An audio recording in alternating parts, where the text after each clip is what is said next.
Hearken now, all lovers of lore and seekers of song, whether you be students in the halls of wisdom, parents guiding children in the paths of story, heralds well versed in the devices of the Argive princes, or simply the kind of people who spend their lunch break at your perfectly normal workplace making copious notes about ancient Greek poetry in small black notebooks over the course of many years concerning your coworkers and disappointing your parents. This is The Great Tales, the most loquacious of all the podcasts you listen to, wherein we speak of the mighty stories, myths, and legends from within Christendom and beyond that men and women have told and sung and pondered for long ages the world.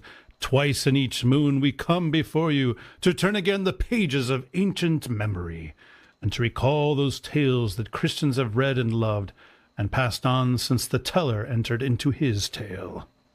And now in this season, even in the heat of the Cadmean summer, we have walked long in the shadow of Oedipus, first through the Middle Ages, through the Middle English lay of Sirdigary, and then through the high and bitter tragedies of Sophocles. Today we turn to the conflict at the heart of the woe of the sons of Cadmus, the war of the Seven Against Thebes.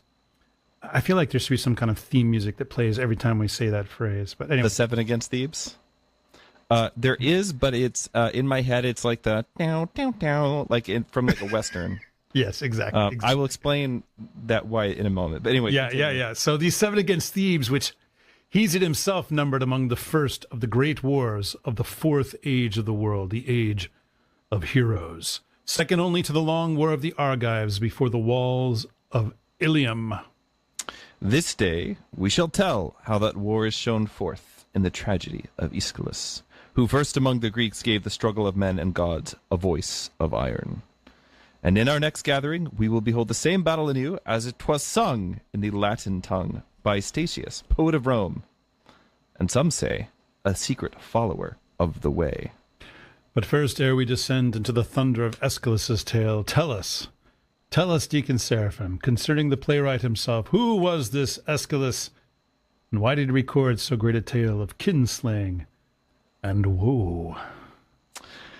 So, I think when Father Andrew was like, hey, let's do Oedipus, several weeks ago, he did not maybe fully realize, the floodgates that were opening. Well, and also, it should be noted that here we are. I don't know if this is going to be the most decadent installment of this series, but I think it might be, especially because if someone has actually read this play, which everyone should, it doesn't take very long, it's very short. No, it's quite short, yeah. They will notice that almost nothing happens in this play. Almost nothing happens in this play. Almost nothing happens. This will never be adapted into film unless someone just basically invents a whole lot. Which is why most people haven't read it. Happens these days. Yeah. So I, when you say decadent, it's like, I was like, oh yeah, no problem, Father Andrew. I have some notes on this. Let me go dig them up. And then 24 pages later, I was like, okay. I was promised this would be one episode. Yeah, so we're gonna speed run this tonight. So what I'm gonna do here is I'm gonna introduce. And at this point, we've talked enough about Greek drama that you'll notice every episode I'm slipping in a little bit more information about Greek drama as a whole, not just the individual plays that we're doing. This is called building up an educated listener base, so that when we come back to Greek drama later, you guys will already know the terminology and the setting and so forth. So. We're going to do that, and then I'm going to talk a little bit about the Age of Heroes, the epic cycle, and the lost epics that tell of the War of the Seven Against Thebes, which is what this play is about today. So you remember how the Iliad is not actually the story of the Trojan War. It's the story of 2 weeks during the Trojan War, 10 days, I think. The play called The Seven Against Thebes is not the story of the Seven Against Thebes. It's two scenes from a well-known conflict. But the way that tragedy and drama were used in the ancient world is different from the way that epics were used. So there's the epic, or the epos, the said thing. And the purpose of that is to tell the whole story and the big sweeping scale. And one of the things that epics kind of have going for them is the fact that there's not actually a beginning and an ending to the story itself. There's simply a seeing, O goddess, right? Let's pick up here. and then we get to a certain place and we're like, all right, that's enough for now. Yeah, but the whole story, medias res, as they say, it begins in the middle of things, and usually quits in the middle of things too. Yes, exactly. But the tragedies are done on a much, much smaller scale. And so we'll talk about Sophocles and his relationship with Aeschylus here in a second, but when Sophocles, even with Oedipus the king, like all the things that you think are going to be in there, like the riddle of the Sphinx and all this stuff, that's actually not in there. There's really just 2 or 3 scenes in the whole thing, right? It's really, and so that's what the Greek tragedies are. It's like 2 or 3 conversations playing out on stage. Isn't it Aristotle who says that the form of the tragedy should all take place like within a single day? Yeah, that's right. And in a single place. And this is one of the things that a lot of people actually criticized Shakespeare over, is that he wasn't doing Aristotle. Well, Shakespeare is, we all know, kind of a hack, just, no, I'm kidding. You know what? You're going after my boy Aeneas. I don't know. Just felt like. All right, so listeners will already be familiar with the Dionysia, which is the great tragedy drama festival of ancient Athens. So Sophocles' 3 Theban plays were of course, all debuted there at the Dionysia, one of them posthumously, which is actually pretty common. Most of the great poets had some of their best plays actually produced by their sons after their death. And so remember that the Dionysia is a contest. And so tragedians would submit a total of 4 plays. So there'd be 3 tragedies and then one what's called a satyr play, which is a play that's usually about monsters, and it's usually very bawdy, and it is the origin, we think, of comedy. And so, but they would all, very often they would be on a theme, or pretty much always the trilogy plus the satyr play, so the quadrilogy would be on a theme. So the Dionysia is the context for all 3 of the great Athenian tragedians, Aeschylus, Sophocles, and Euripides, who are all writing over basically this like 150-year period. And their lives overlap a little bit, so we've actually been taking them out of order. We started with Oedipus Rex, which was actually the middle written of the plays of the tragedies of Sophocles, the Theban tragedies of Sophocles, and then we went to Oedipus Aeschylus, which is the last one he wrote. Then we went to Antigone, which is the first one that he wrote, and so we've been kind of skipping all around. And I thought it would be really helpful, just very quickly, to just give a brief overview of the timeline here. So the earliest Greek tragedian of the 3 that we're talking about, in any case, is Aeschylus. So he fought at the Battle of Marathon, which happened in 490 BC, and also at the Battle of Salamis both against the Persians in 480 BC. Yeah. He is very often called the father of tragedy, and famously, he died in Sicily when an eagle dropped a tortoise on his head. Specifically, what a way to go! And it always the people who write seems about like the gods did that to him a little bit. I mean, that's how I would interpret it if I were an ancient Greek. I feel like there's probably some ancient Greek version of like Super Mario Brothers, but you're dropping tortoises on the bald heads of poets. I think that's what's going on. Wow. By the way, his baldness in this story is an important part of the account usually. So anyway, bald people, just watch yourself for falling tortoises. Easy for you to say in your easy for me to my say. Friend. That's right. It wasn't a slam on bald people. I'm looking out for you. I'm looking out for you guys. All right, so the thing that Aeschylus is kind of famous for is the fact that he expands the use of multiple actors. So originally Greek tragedy is one actor and a chorus on the stage at a time. And so you'd have that one actor and they would use different masks to be different characters, but each scene would just be one character in the chorus. So Aeschylus expands this a little bit. He starts to add things like interaction between the chorus and the actors. His major works are a work called The Persians, which is the oldest surviving Greek play, and we're definitely going to cover it at some point.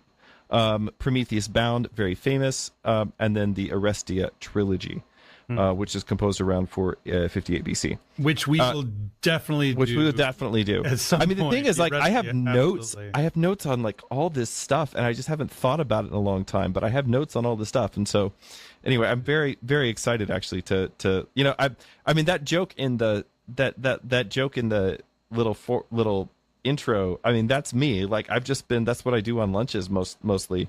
And my coworkers have been very concerned. Like, if you have one guy at work and he's kind of quiet and he spends his lunch breaks like writing in little tiny Unabomber notebooks all the time, like you start to get a little worried about that. Yeah, guy. but see, here on the internet, that comes across as a humble brag. You know what I'm saying? A humble brag. I actually didn't intend it in that way, but I get what you're saying. I'm such a nerd card, I'm yeah. man. That's fair. That's fair. As your elder, I feel like I have to admonish you a little bit here. Fair enough. Yeah. Well, any case, I'm just stupidly excited about this stuff. So that's good. I don't know what to say.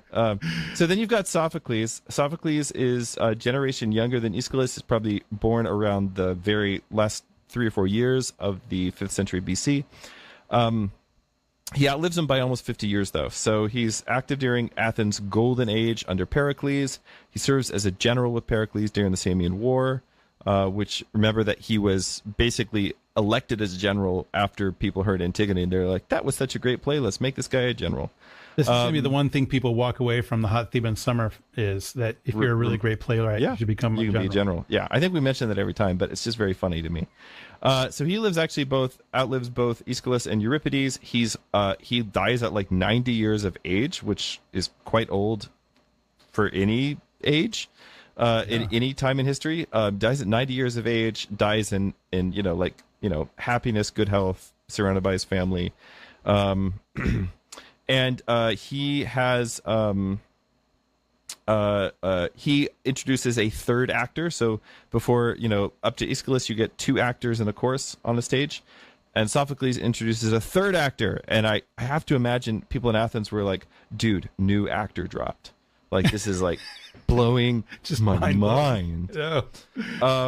Really refined character development. And you can see that, like, when you hear today's play, it's not going to be as sophisticated as the plays of Sophocles. Sophocles is definitely part of that's the subject matter, but yeah. So obviously his major works are his Theban trilogy, which we've covered here in the show, and then finally you get Euripides. So Euripides is born the same year as the Battle of Salamis. The legend has his parents conceiving him as they are sheltered in a cave during the Persian attack. By the way, we should mention, since you've mentioned the Battle of Salamis twice now. Yes. This is part of what's called the Persian War. This is the other battle besides the big one at Thermopylae that everyone's heard of. Yep, that's right. The Gates of Fire. Yeah, well, Marathon too. Yeah, exactly. So the Persian, people should know that the Persian War for the ancient Greeks, in some ways, was for them like acting out the Trojan War. Like, it was that big of a deal in terms of, and it was the thing that they were never going to stop talking about. Like, look at us. We turned away the Persians, which was a huge feat because the Persian army was terrifyingly large. That's right. Like, probably hundreds of thousands, which is in one of the largest armies ever massed in human history. And there's no way that the Greeks should have ever been able to win that war. But if they had not,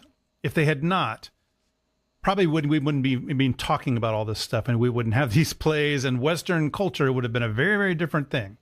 So I just want to put that out, that people need to understand that these are huge, huge events that are kind of shaping the lives of these playwrights. Yeah, I think that's a kind of a generally accepted sort of old school history argument that goes back to, I'm not saying, I like a lot of old school things. I'm not saying, I do sort of like wonder, I don't know. I think that Hellenic culture was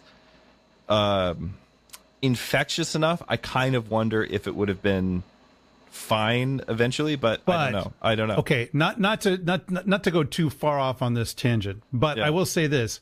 We would not have had Athenian democracy, which I think Athenian democracy is the particular context in which this set of culture comes about. That's right, yeah. Certainly there was a lot of other Greek stuff going on, absolutely. But Athenian democracy, it's nothing like it's mostly not like our democracy. But it created a certain cultural container that allowed all kinds of interesting stuff, including these plays. So and Athenian democracy did not last very long, actually. But it put the kind of resources towards.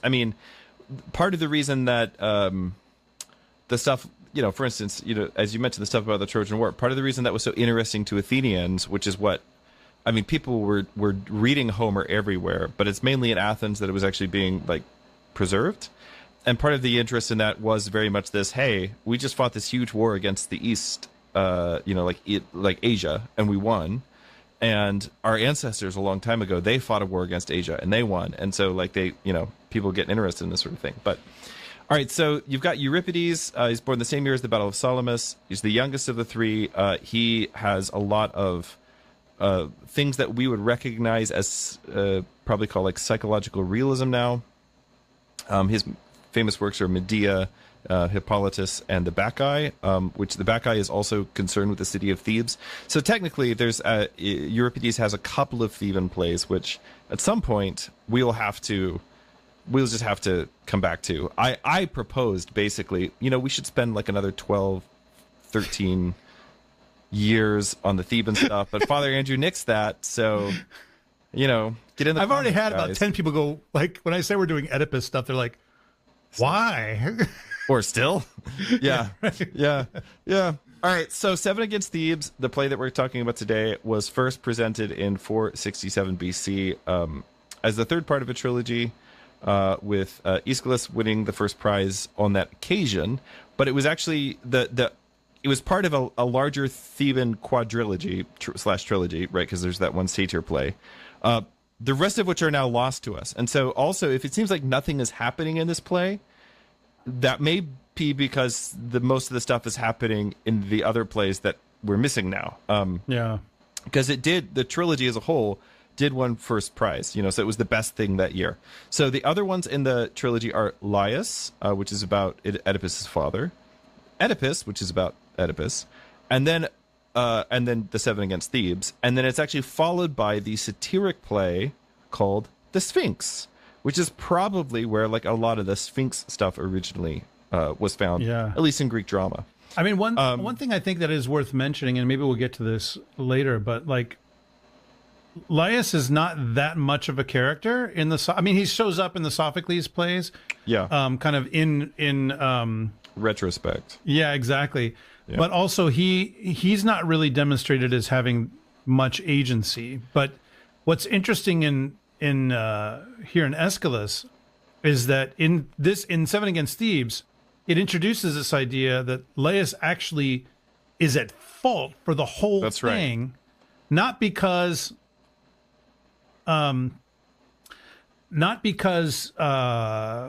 he is trying to and not just because of the traffic jam thing, right? Which is, we could all point that out, like they're both behaving like madmen, but rather because he's essentially told by an oracle, and this detail isn't in the Sophocles plays. He's told by an oracle that if he wants to save his city, then he can't have any kids. Yeah, it's almost like he's commanded not to have children, right? Because there is this sense that you find in this tradition that when you're given an oracle, the oracle is actually prescriptive. The oracle is actually telling you how to behave. Yeah, and that's why you go to the oracle. You ask like, "What should I do?" And so then, if it says, well, if the oracle you get back is like, if you have a son, it will destroy the city. The takeaway from that is not, oh, well, I guess I'll have a son anyway, and it'll destroy. No, it's like, if you do that, you're now actually being disobedient to the gods, right? Specifically to Apollo. Yeah. Right. Yeah, so that seems to probably have been the content of the Laius stuff. And again, you have to remember, like, people would have just seen that tragedy when they're seeing this one staged. Like, these things go together. So there's some context there. So as the titles indicate here, the matter of Thebes, if we wanted to coin a sort of neo-medieval term, was universally well known in the ancient world. You have multiple series of plays being put on by multiple playwrights, all referencing the same cycle of stories. And so we talked about this a little bit before, I think back when we were introducing Oedipus the King. But the thing that I want to reinforce here is that these playwrights are not telling original stories. They are taking one of the great stories that is already one of the great tales, one might even say, which is already part of the weave of their society.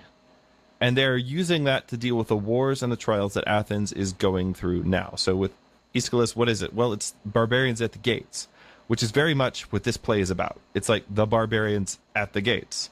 But they went through that. Remember, if you're Greek, barbarian is anybody who does not speak Greek. And so in their case, in the time of like a Persian, for instance. It's the Persians. Right, yeah. Right. The Persians have literally been, right there, and they've been fighting them for decades. And so this play comes across kind of more forcefully if you can, in your reading, and I found a couple of stagings of this play on YouTube that I watched in preparation for this episode.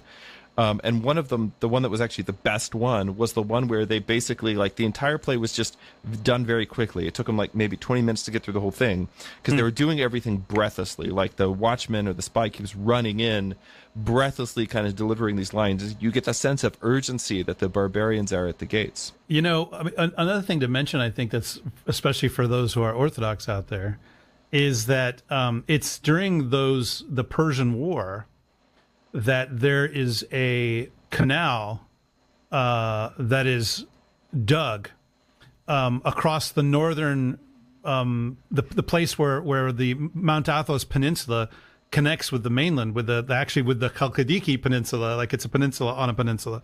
It's like this hand with three fingers pointing down, and Athos is the easternmost, and because they're trying to move lots of boats, because, like, the Battle of Salamis is a big naval battle. Yeah. And so they actually dig a canal, and now it's not a canal now, it's just land. You could walk, although I do not recommend walking that area. It's better to take the boat, take the ferry. But it's the remnants of that are still there, sort of archaeologically. You can see. So it's interesting. I mean, this is like 2,500 years ago. And they did call it Athos then, because Athos is a big giant from Greek mythology, and his tomb was understood to be there. So people got stuff done back then, man. Like, that's a lot of digging just to move some boats. I mean, you have to think about, how long does it take to dig a canal? How long would it take for those boats just to go around? You have to be very, very determined, and very, like, okay, the only way we meet our timetable is if we get a bunch of slaves to dig a big canal. Like, I mean, that's... Yeah, people got things done. So they're doing all of this to understand what's going on. That's what Messenians are for. Yeah, that's right. Just pretty much. I'm not pro-Spartan. I'm not pro-Spartan. Pretty much. The Messenians do not get off well in the Theban cycle in general. But in any case, So this is also kind of part of the whole cycle of stories is also dealing with the kind of the trauma, like the institutional memory and the trauma of the Bronze Age collapse, or as they would have understood it, as the end of the age of heroes. And we talked about this a little bit in our Iliad episodes as well. So those questions are very basic things, like, why do civilizations collapse? Why do cities collapse? How do we make sure that our own conflicts are not going to bring about our ruin as well? So I mentioned this idea of the age of heroes, and I've actually been working on another talk that I'm going to be giving next month in Chicago. And one of the things that I'm talking about is the way that ancients divided up time. So the poet Hesiod, one of the ways that he divides it is in this idea of ages. It's actually not ages, it's actually generations, as in, like, races is the kind of idea. But usually it's translated as ages. But so he's got in his works and days, you've got the men of gold, the men of silver, and then we're the men of iron, which is, the kind of the worst of it. But in between, there is another age. So do you want to read this little quote from Works and Days for us? Yeah, good old Hesiod. Zeus, the son of Cronos, made yet another, the fourth, upon the fruitful earth, which was nobler and more righteous, a godlike race of hero men who are called demigods, the race before our own, throughout the boundless earth. Grim war and dread battle destroyed a part of them, some in the land of Cadmus, at seven-gated Thebes, when they fought for the flocks of Oedipus, and some when it had brought them in ships over the great sea gulf to Troy for rich-haired Helen's sake. There death's end enshrouded a part of them, but to the others Father Zeus, the son of Cronos, gave a living and an abode apart from men, and made them dwell at the ends of earth. And they live untouched by sorrow in the islands of the blessed along the shore of the deep-swirling ocean. Happy heroes, for whom the grain-giving earth bears honey-sweet fruit, flourishing thrice a year, far from the deathless gods, and Kronos rules over them, for the father of men and gods released him from his bonds. And these last equally have honor and glory. I mean, that's a reference to Atlantis, yeah? Basically. Not Atlantis. It's not a reference to Atlantis. It's a reference to the island of the blessed, which is like, which is a different thing. This is not an island of giants. I mean, Atlantis is an island of giants. I mean, it's not an island of not giants. Okay.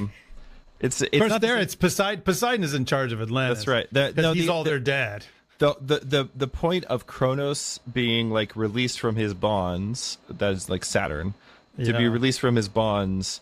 The point of that is that Kronos ruled over the Golden Age, which is like the first age when men were happy, and there was no envy, there's no jealousy, there's no want, there's no war. So the idea is that the island of the blessed is that for some of these heroes, not for normal people, don't get excited, normal people, you don't get to go here. But for some of these people, Zeus has, like, the ones that basically survived the end of the Trojan War and the war of the Seven Against Thebes, the great wars of the Fourth Age. Zeus basically is allowing them to recover man's paradisical state. That's the idea. But the idea is that the 3 generations before this, are like the ages of the gods. We're living in the age of the men of iron, which is where, man is very kind of far from the gods. There are not demigods wandering around now.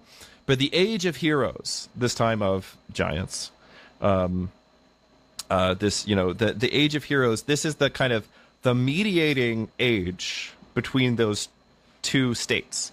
And it is the time in which these great stories that also form the background of our civilization take place. And so we've talked before about the epic cycle, and we talked about the 8 poems of the epic cycle, the most of which are lost, or 6 of them are lost, that deal with the Trojan War. But the Trojan War happens a generation after the War of the Seven Against Thebes, which is the first great war and one of the 4 great sort of heroic ventures of the Age of Heroes, the other 2 being the voyage of the Argonauts and the hunt for the Caledonian boar. So there are 4 lost epics of the epic cycle that deal with the Theban thing. And according to St. Photius the Great, actually, who's the main person, like, he's the main reason we know about this stuff, guys, because he included it in his list of books and the contents of those books. And so even though these epics don't survive to us, we have descriptions in many cases that are fairly detailed and even include things like their length. So there's the Oedipidia, which is 6,600 verses. It's attributed to the relatively obscure poet Cynethon or Kinaithon. We only know 2 things about the details of this poem. One is that the Sphinx is here a devouring monster to whom even Creon's son falls victim. There's a bunch of different versions of how Creon's son died, but remember that in Antigone, it's one of the things that Creon's wife blames him for. The other is that, very interestingly, in this old epic, Oedipus's children, Polynices, Eteocles, their 2 sisters, are not the product of his incestuous union with his mother, as in the later tragedies, but as a result of a previous marriage to Eurygenia, who is probably Jocasta's sister. And we don't actually even know what the mother was called in the poem, whether it's Epicast in the earliest references to. So the earliest surviving reference to the story of Oedipus is in the Odyssey. And then later on in the tragedies, it's Jocasta. In any case, there's like some, we don't know. Almost the only thing we know about this poet, by the way, is that he was like super religious. And so one of the theories in the scholarship is that he was like really offended by the incest, and so he fixed it in his version of the story. So it's interesting. So Photius the Great, for everybody who may not remember, he's 9th century. So that means this stuff was around in the 9th century, and we've lost it somewhere in the last 1100 years or so. Yep. Terrible job, ancestors. Terrible job. All right, so the next one in the list in the cycle is called the Thebaid, not to be confused with the later Thebaid of Statius, which we're going to cover next episode, or at least introduce next episode. So the Thebaid, sometimes it's also called the cyclic Thebaid to distinguish it from Statius's Thebaid. It's about 7,000 verses, widely attributed to Homer in the ancient world. And in fact, it comes up in there's a famous story about an epic poetry battle between Homer and Hesiod.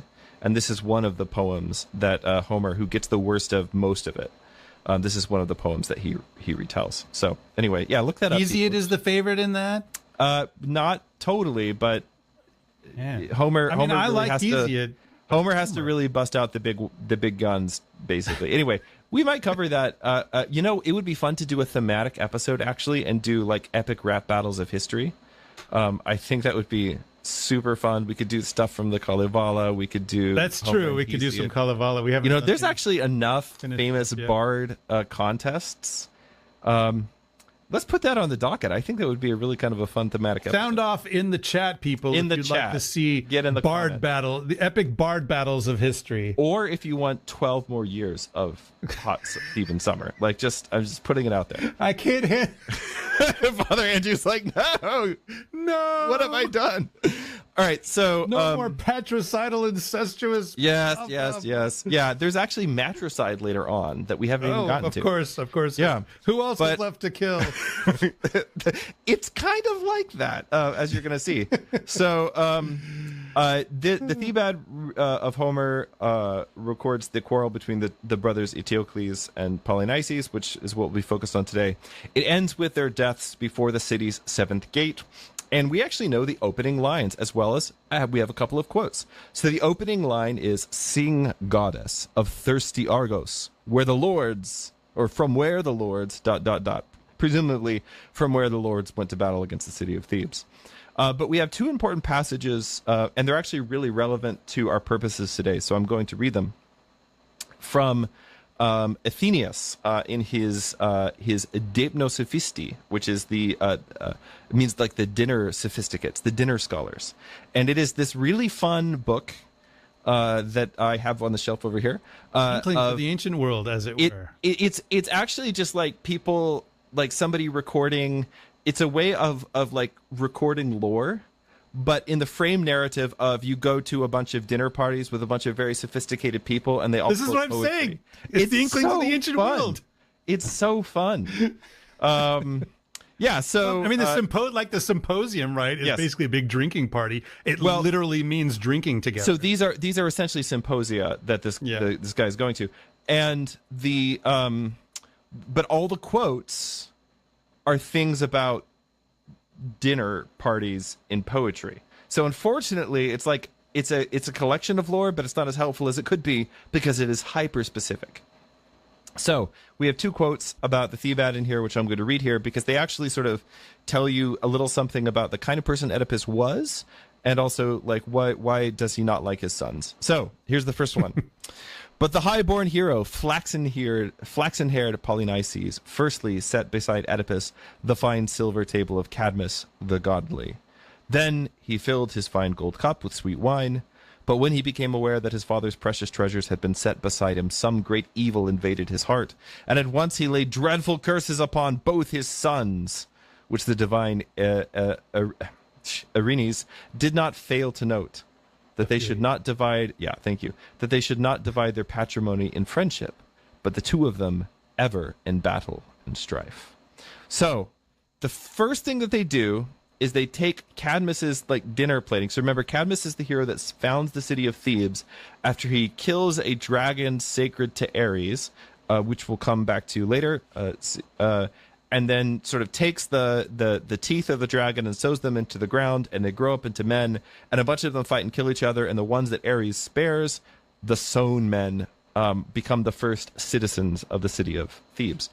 And so, anyway, that Cadmus, right, who is Oedipus's ancestor on both sides of his family. Do you think when Thebans get old that they're referred to as long in the tooth?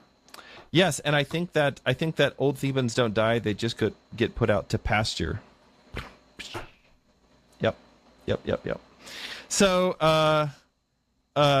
so what they do is they take Cadmus's stuff, which is like presumably sort of like these sacred treasures, and they lay it out for him as his dinner plating, and he does not take this well. It says some great evil invaded his heart, and this is the first occasion on which he lays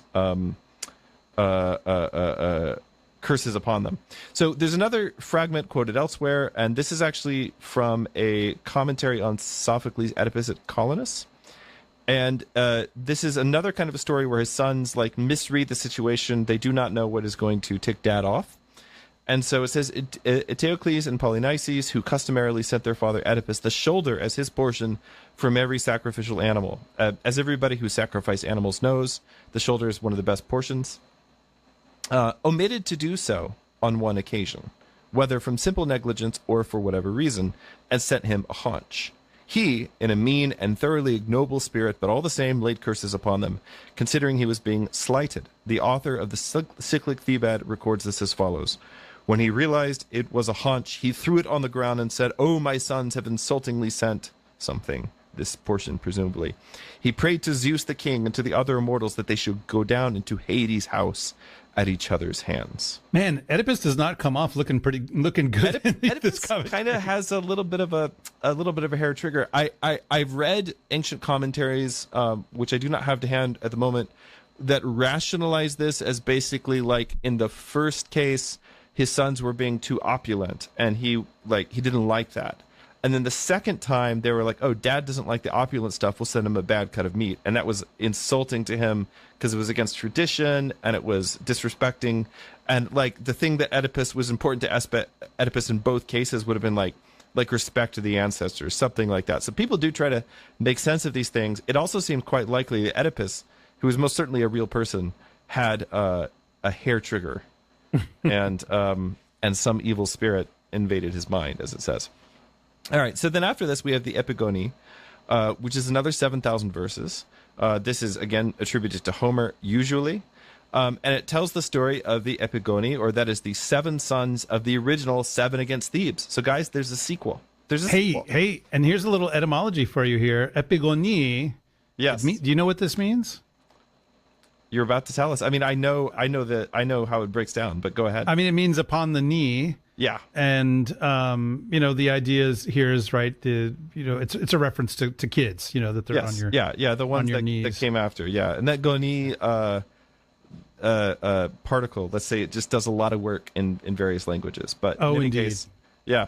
So, the 7 sons of the original Seven Against Thebes. So there is a cool sequel, guys, who returns, and this is, return 10 years later to avenge their fathers and destroy the city. And this time, they succeed. And by the way, one of the few things we know about the content is that Herodotus quotes it as being a definitive source on the question of the Hyperboreans, that is, the people who live in the land beyond the north wind. And so they must be mentioned somewhere in the poem. We just don't know why or how. There's also a lost play by Sophocles on this theme.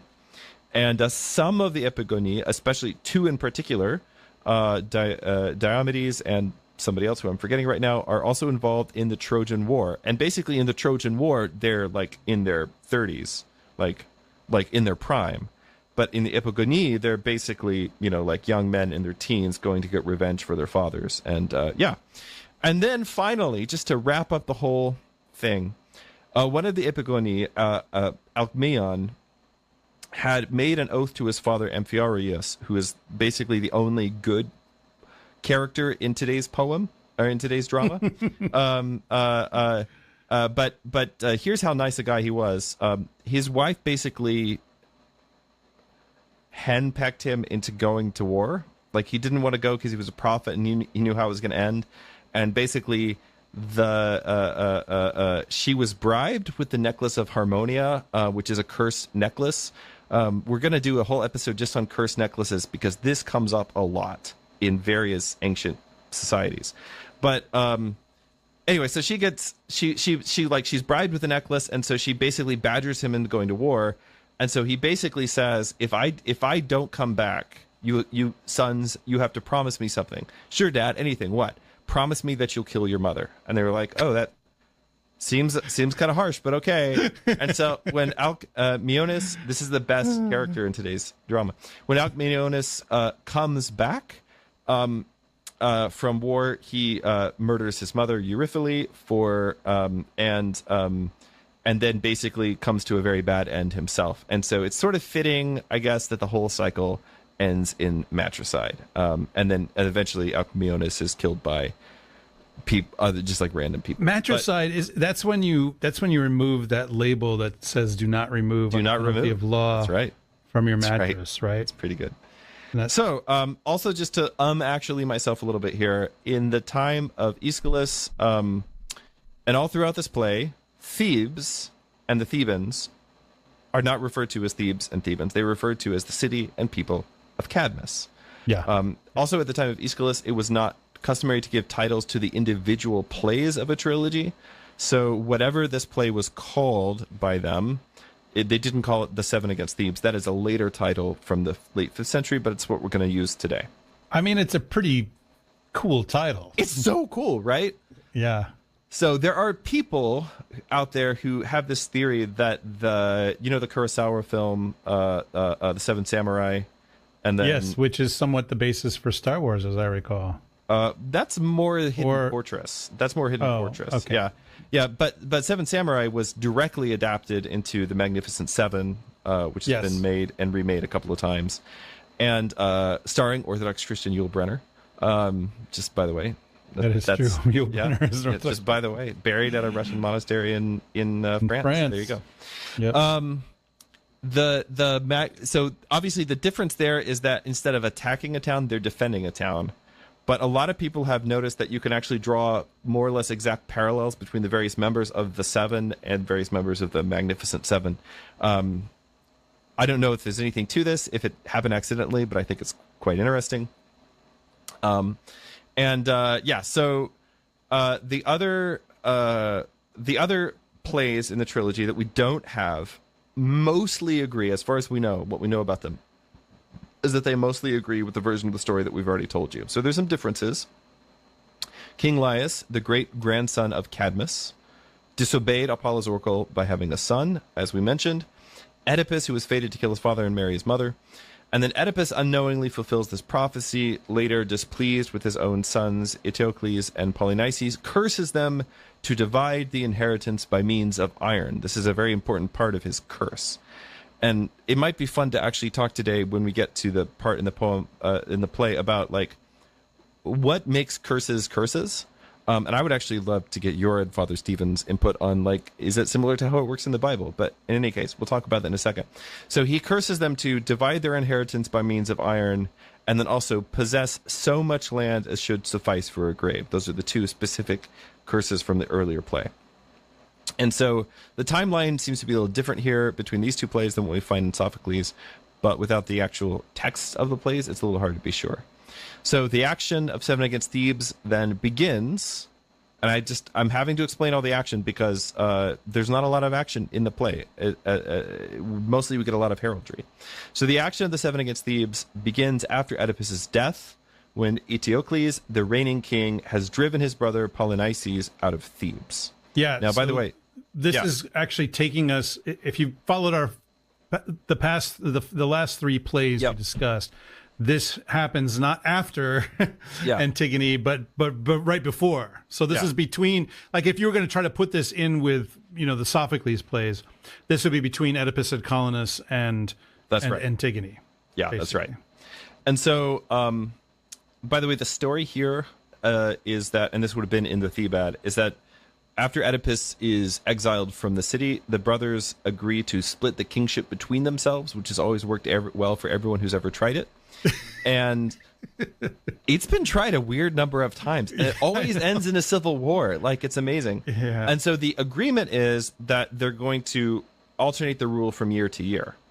And so they have a spear throwing contest, and Eteocles, who's the younger son, wins the spear throwing contest by like a hand's breadth.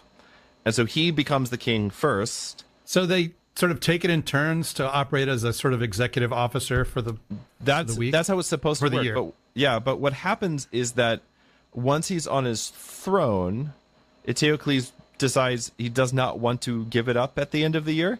How about that? So he spends the year spending his father's treasure on buying the favor of the populace and the elders of the city, so that when the year comes to an end, everybody's like, we really like Eteocles, and they kick Polynices out of the city. All of this, of course, is their father's curse, driving a wedge between the brothers. And so Polynices goes into exile. There's a really fun version of the story in which, like, he meets King Adrastus of Argos, and like he's like sleeping in the stable, and like the king's gonna kick him out, and then he realizes that him and this other exile who's there, Tydeus, who comes up in the in today's thing, who's like just a total like scenery chewing madman in most versions of the story, but he realizes, oh, one of you has a boar on his shield, and the other one has I forget what Polynices has on his shield right now, but in any case, he's like, oh, this is this vision that Apollo gave me. You guys are supposed to marry my daughters. And so he like brings them into his house and allows them to marry his daughters. And he very cleverly gets out of any kind of dowry, because it says, your dowry will be the armies that I give you to go reclaim your ancestral homelands. And they're like, that sounds like a good deal. And then 9 years pass and no armies have materialized. And so finally, Polynices, who's very clever, has to like manipulate his father-in-law into actually raising the army that he's supposed to have. And then the idea is they're going to go conquer Thebes, and once they conquer Thebes, then they'll go conquer oh my gosh, Tydeus's city. Anyway, it doesn't matter right now. And so they gather an army, and there's a hole in the epic. So this is in the Thebaid, but in the old Thebaid, the cyclic Thebaid as well, basically like half the poem is like was like the it's the getting the crew together montage from a movie, you know. Yeah. So it's like, I know a guy for this, I know a guy together for this, like we need a demolitions guy, and we need a prophet, and we need and so they start showing up to all these different places. Like and the beginning of the Blues Brothers. It's exactly like the beginning of the Blues Brothers. Yeah, very classical film, the Blues Brothers. Yeah. So these people are also on a mission from God, except that the gods in this case have told them, don't do this. And so they are constantly trying to find ways sort of around the various oracles that are telling them this whole expedition is doomed from the start. And anyway, eventually they show up with an army of several thousand people led by 7 great captains, including Polynices and Tydeus. And they march on the city of Thebes. You have 1 captain for each gate. This is part of the requirements for them to go to war. And at this point, the barbarians are at the gate. And the interesting thing is that actually, usually in the retellings of this, all the sympathy is on the side of the Argives. But in this poem, everything is from the perspective of the people within the city, because this is fundamentally a story about barbarians are at the gates. How do you defend a city? What does it mean to be a king? So this happens in the citadel or the Acropolis of Thebes, and the staging is very simple. Usually it's a mound that you have to represent a shrine to the major gods of the city. You have one side passage that leads down off to the lower town. The other one leads up to the walls and the battlefield. And there are really just 3 characters in the chorus. That is Eteocles, then you have a spy or a watchman or a scout, sometimes in some translations referred to as the bringer of tidings, but he's the guy that keeps running in with messages. Then you have another messenger, and that's actually it, other than the chorus. Now, what happens later on is that the story of Antigone becomes so popular that somebody who is not Aeschylus comes along and takes a bunch of the parts of the chorus. The chorus is supposed to be the young women of the Cadmean virgins, like the young women of Thebes, and takes some of their parts and gives them to Antigone and Ismene, and then adds some Antigone and Ismene parts. But they are not there in the original poem. A lot of times you'll see in the footnotes, it'll say, you know, this portion is spurious. Yes. Yeah. It just means it was added later. In this case, that's all that means. All right, and very often Eteocles is doubled with the herald because they're not on the stage at the same time. And similarly, meaning that one actor plays both roles. Yeah, right. And you just have masks that you switch out. Similarly, you can double the spy with a bunch of the other characters. All right, so let's get into the play. That was a very efficient 50-minute introduction. I feel good about that. So let's get on to the prologue. So this is the opening section of the play. Remember, it's typically consists of like a dialogue or a monologue that is presented before the chorus makes its official entrance. So why don't you, Father Andrew, take the opening monologue. Okay, this is from Eteocles. He's the king of the city for the moment. Citizens of Cadmus's land, he who guards the city's fortunes, controlling the helm at its stern, never letting his eyes rest in sleep, has to give the right advice for the situation. For if we should be successful, the responsibility would be God's. But if, on the other hand, disaster were to strike, which may it not, then Eteocles' name alone would be repeatedly harped on by the citizens throughout the town amid a noisy surge of terrified wailing, from which may Zeus the defender, true to his title, defend the city of the Cadmeans. And thus far up to this day, God has inclined to the right side. We have been besieged within our walls all this time, but for the most part, thanks to the gods, the war is turning out well for us. But now, as the prophet states, that shepherd of fowl who with infallible skill observes birds of augury with his ears and his mind without using fire, this man, the master of this kind of prophecy, says that a great plan for an attack by the Achaeans upon the city is being discussed this night. So get moving, all of you, to the battlements and gates of the walls. Hurry with your full armor. Man the parapets, take your stand on the platforms of the walls, stand firm at the gate entrances, have good confidence, and don't be too afraid of this horde of foreigners. God will bring success. I have also acted. So I think it's worth pointing out, as we've heard a number of times in these translations, the characters will often just make reference to God. Yeah. Right, which, in many translations gets written with a capital G.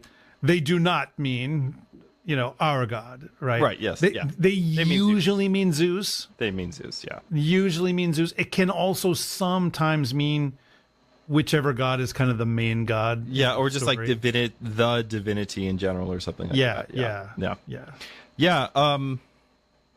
There's some fun things here. First of all, I love his God will bring success. I have also acted. Eteocles is very much the sum up his whole character in this play. He's very much a God. The gods help those who help themselves kind of a guy. Oh, totally. Yeah. Yeah. In fact, he says something to the effect of, he says, if we should be successful, the responsibility would be God's. But if, on the other hand, disaster were to strike, which may it not, then Eteocles' name alone would be repeatedly harped on by citizens throughout the town amid a noisy surge of terrified wailing. In other words, if I do everything right, the gods will get the credit. And if I fail, nobody's going to say, oh, Zeus failed us. They're going to be like, yeah, Eteocles, he was a rubbish king, right? Notice it's not humility. It's not saying, oh, all errors are mine. It's everyone's going to blame me if this goes wrong. Yep. Yep. Because they're afraid of the gods. They're not going to blame Zeus. Like, someone who blames the gods is usually like someone living on the edge of civilization. They're insane. There's some crazy prophet Oedipus. Or whatever. Or Oedipus, exactly. Who goes out of his mind. Yeah. For sure. Yeah. So, in the prologue here, as usually in prologues and Greek tragedies, you basically get here's all the key themes to look for the rest of the play. So we have here, the main emphasis is on the importance of the citizens of Thebes uniting against a common foe and not descending into kind of anarchy, which again, if you think about the context of the Persian invasion, that's the big question, is can all of these city-states, which are basically independent nations, right, can they, with different forms of political polity, different forms of government, different forms of everything, very culturally distinct in certain ways, like Sparta and Athens, very yin and yang, very two different kind of places. Yeah. And the question is, the Persians, as I say, the Persians are playing some of them off against each other too. Exactly. And there are several Greek city-states that are I, for one, welcome our new Persian overlords. Yes, that definitely happened. So the question is, can we actually band together to deal with this outside menace? And so that's kind of what's going on here. You also notice you get the main metaphor that's used throughout this very short play. It's about 1,000 lines long. Most lines are not that long, so it's not long. But the main metaphor that's used throughout is that of a ship in the storm. So Eteocles is doing his best as a good captain to steer the ship well, and there's rocks and all the dangers. And if he's victorious, the gods will get the credit. If he fails, he alone will bear the blame. So he uses this language of like controlling the helm. And the way that you control the helm is you try to match the right counsel to the right situation. And so that's what that long shield scene here in a second will be all about. And by the way, just our good old buddy, the blind seer Tiresias, shows up here, although he doesn't come on stage, but he's referred to as the who interprets feathered things with his ears and with his mind. Right, yeah. Sort of like normally that's not how you do auspicy. Like you normally would watch the flights of birds, but Tiresias listens to birds. I think if I had to pick one role that I would like to play in these plays, it would be Tiresias. I think Tiresias is my guy. Yeah, I mean he's got some great moments. Yeah, I mean number one, he's always right. I mean there's nothing. He's always right. It's very appealing. It's very, very appealing. Yeah. Of course, everybody hates him, but you know. Yeah. Well, if you are always right, people will not enjoy your company. So even if you just think you're always right, even if, especially if you think you're always right. So Eteocles orders all men to the battlements and the gates, stresses courage, faith in divine aid, and also mentions he has also acted. How has he acted? He has acted by sending out spies. I wanted to actually here include a short biography of Tiresias since we keep talking about him, but I think there is not time for that. So one of these days when we do Ovid, maybe I'll tell you the story of Tiresias. So one of those spies that he has sent out to view out the Argive army comes rushing in. Eteocles, most excellent king of the Cadmeans, I come bringing definite news from the army out there. I was myself an eyewitness of what they were doing. 7 men, bold leaders of companies, slaughtered a bull, let its blood run onto a black-rimmed shield, and touching the bull's blood with their hands, kind of like Uruk-hai, just swore an oath by Ares, Enyo, and blood-loving terror that they would either bring destruction on the city, sacking the town of the Cadmeans by force, or perish and mix their blood into the soil of this land. I left them drawing lots, so that according to the fall of each lot, each should lead his company against a gate. In view of this, you should speedily post men of excellence, the pick of the city at the entrances of the gates, for the Argive army, fully equipped, is already coming close, raising the dust, and white foam from the horses' lungs is dripping and staining the soil. Be like a good ship's captain, there's that language again, and make the city tight before the squalls of war assail her. For this army is like a roaring land wave, and take the very quickest opportunity of doing this. For my part, from now on, I will keep a faithful daytime scout's eye out. And through my clear reports, you will know what is happening outside and not come to harm. I feel like this is like a very spunky, like a newsboy kind of a character. Like I don't know, like you know, just like one of the extra. Yeah, one of the street urchins who works for Sherlock Holmes. He's like, "Don't worry, Mr. Eteocles, I won't let you down." Anyway, I don't know why these images come into my head. Yeah, so again, the vibe here is very much the enemy is at the gates. So what we get here is the basic premise and the most well-known details of the attack of the Seven Against Thebes, which is that there are 7 champions led by Adrastus, king of Argos, but he's not one of the 7. He's just leading the expedition, and he's the only one that gets to go home alive. And the reason that there's 7 of them is that one way that Adrastus delayed raising those armies for his sons-in-law is said, well, Thebes has 7 gates, so you would need 7 champions, and they all have to be royalty.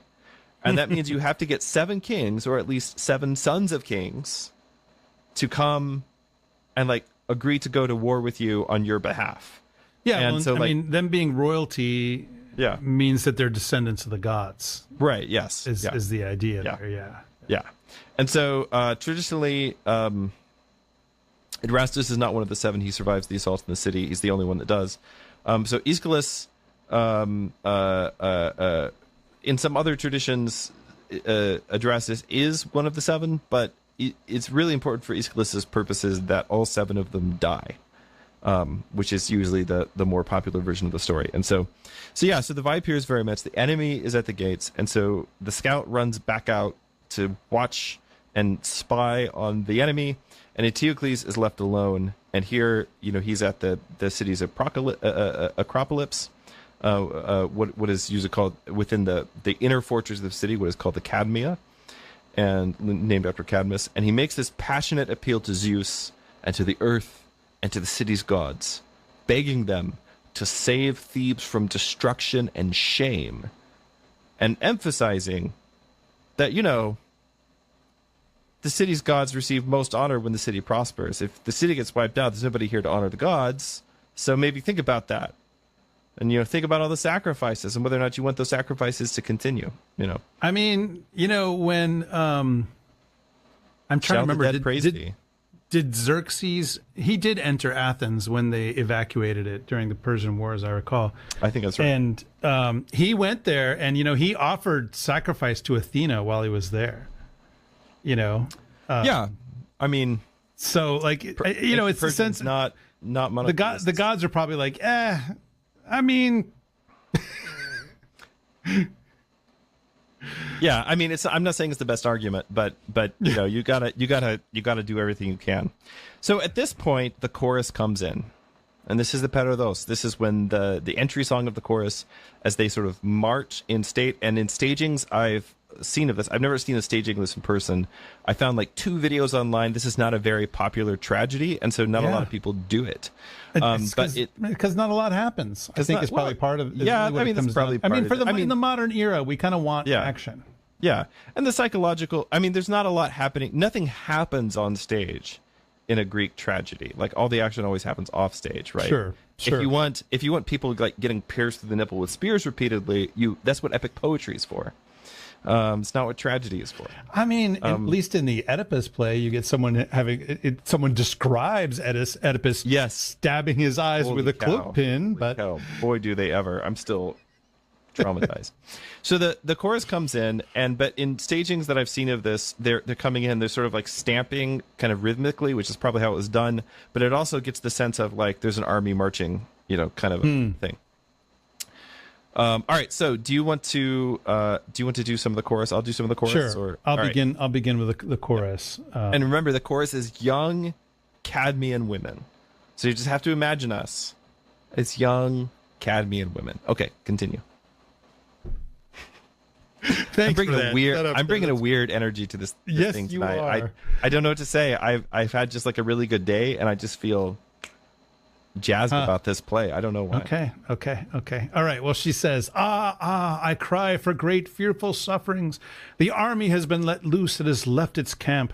This great host of horse is pouring forward at the gallop. The dust I see in the air shows me it is so, a voiceless messenger, but true and certain. The soil of my land, struck by hooves, sends the noise right to my ear. It's flying, it's roaring like an irresistible mountain torrent. Oh, you gods and you goddesses, keep off the surge of evil. The noise of a war cry comes over the walls. The army with their white shields rise plain to see, coming swift-footed against the city. Who of the gods or goddesses will protect us? Who will ward them off? Should I then fall down before the ancestral images of our gods? Oh, blessed ones, in your fair abode, now is the moment to clasp the images. Why do we wait and moan to no purpose? Do you hear or do you not the clatter of shields? When if not now, shall we be able to adorn the gods with robes and garlands as prayer offerings? I see the noise. It is the clatter of many spears.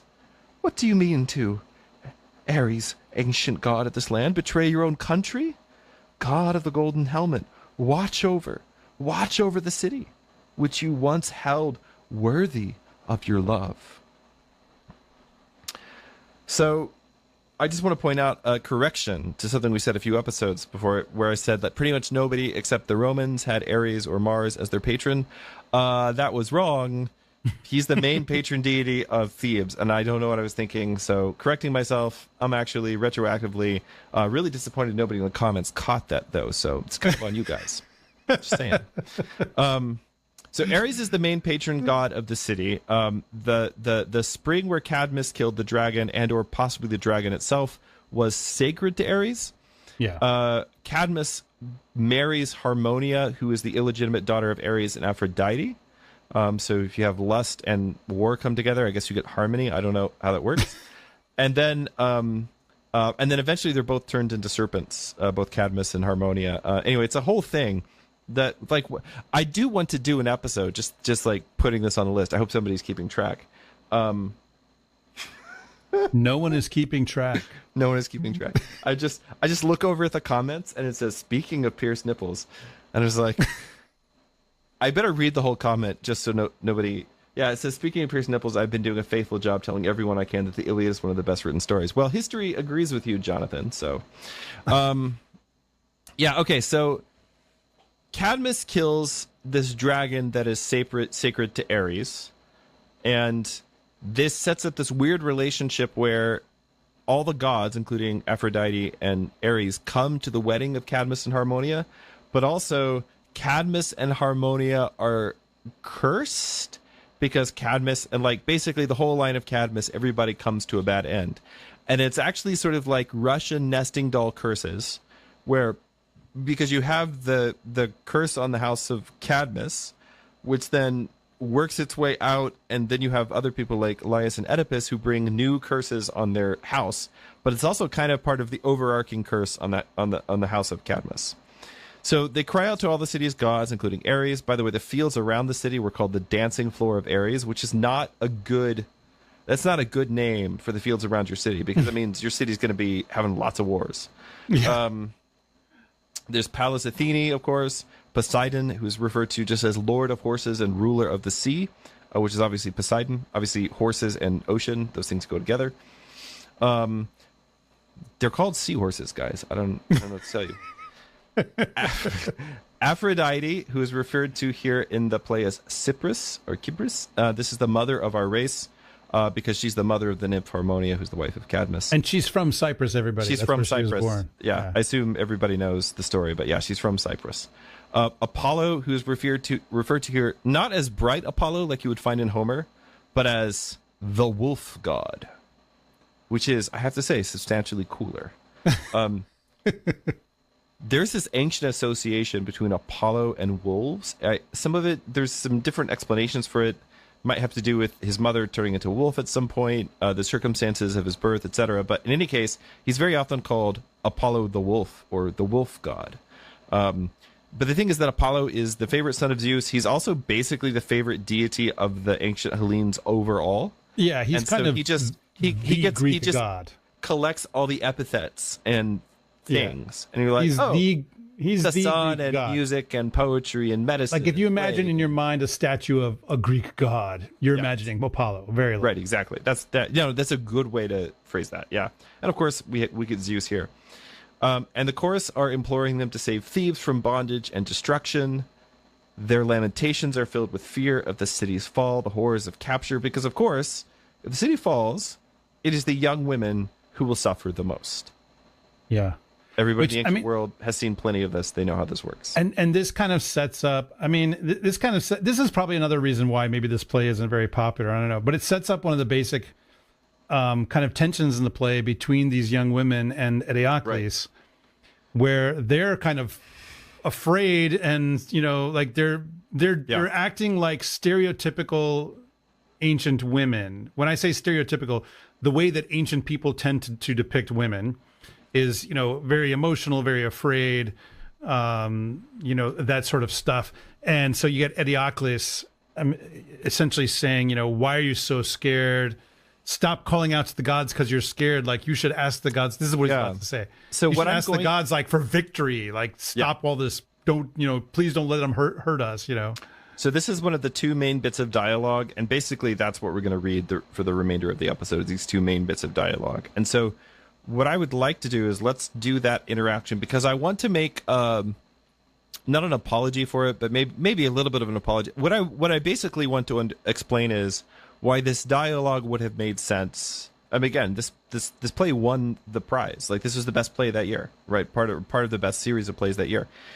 I want to explain why it would have made sense, and why it's not just about, oh, look how misogynistic the Greeks are. I mean, there's plenty of other things you can look at to be like, look how misogynistic the ancient Greeks are. Which they are. this is actually not an instance of that, in my opinion. And so I will try to explain what is going on. So let's do it.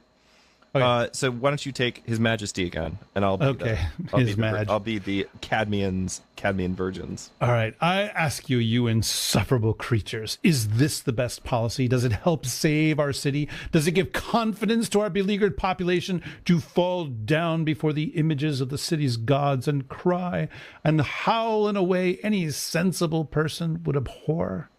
Whether in trouble or in welcome prosperity, may I not share my home with the female gender? When a woman is in the ascendant, her effrontery is impossible to live with. When she's frightened, she's an even greater menace to family and city. So now, with you running around in all directions like this, your clamor has spread panic and cowardice among the citizens. You are doing your very best to advance the cause of the enemy outside. The city is being sacked by its own people from within. That's the sort of thing you'll get if you live with women. Now then, if anyone fails to obey my command, whether a man or a woman or anything in between, a vote of death will be passed against them, and there is no way they will escape execution by public stoning. Out-of-door affairs are the concern of men. Women are not to offer opinions about them. Stay inside and do no harm. Did you hear me or not? Or am I talking to the deaf? I know I say before you respond, I want to actually give a note on this, because this translation kind of obscures this a little bit. There's a reference to execution by public stoning. Yeah. But in the Greek, it says something, it's not actually, doesn't explicitly say stoning, although that's probably what's going to happen, would happen, but actually reference to the way that executions are voted for. Yeah, that's right. Yeah, like stones are placed in a box, like if you vote for this person to be executed. So it's like everybody's going to turn against you and you're going to get stoned is kind of what's going on. Yeah, that's a good point. Thank you. So anyways, I just wanted to bring that up. Yeah. Okay. So, dear son of Oedipus, I was frightened when I heard the sound of the rattle, the rattle of chariots, and the noise of the whirling sockets of their wheels, and when the fire-fashioned bits that our horses' steering gear howled in their mouths. So what? A sailor can't, can he, when his ship is in distress in heavy seas, find an escape from danger by fleeing from the stern to the bows? No, I rushed headlong to the ancient images of the divine ones, trusting in the gods. When there came the noise of the deadly blizzard of stones at the gates, then I rose up in fear to pray to the blessed ones that they might spread their protection over the city. You are praying for our walls to keep off the enemy attack? Then that will happen so far as the gods are concerned. But then it is said that the gods of a captured city leave it. Never while I live may this assembled company of gods desert us, nor may I behold the city stormed by the enemy and its people devoured by their fire. Please don't call on the gods while behaving imprudently. Obedience is mother of success and the wife of the savior. That's how the saying goes. True. By the way, the savior, there's like capital S, that's Zeus Soter. Yeah. Is an epithet of Zeus. Which we stole, cope and seethe, pagans. Anyway, true, but the power of God is even mightier. Often amid troubles, he sustains the helpless, even out of the direst straits when the clouds are hanging over their eyes. This is the business of men, to offer slaughtered sacrifices to the gods when encountering the enemy. Your business is to keep quiet and stay in your homes. By the way, this is, just as a little note, this is a reference to very specific kinds of sacrifices that would be offered immediately before going into battle. Yeah. And as would be the nature of the case, these can only be offered by men.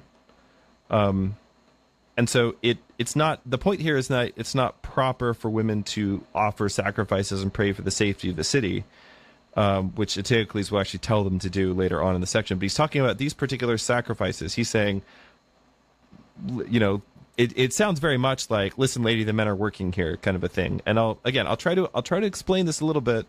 But yeah, so it is thanks to the gods that we dwell in an unconquered city and that our walls keep off the enemy's horde. What kind of resentment can find that offensive?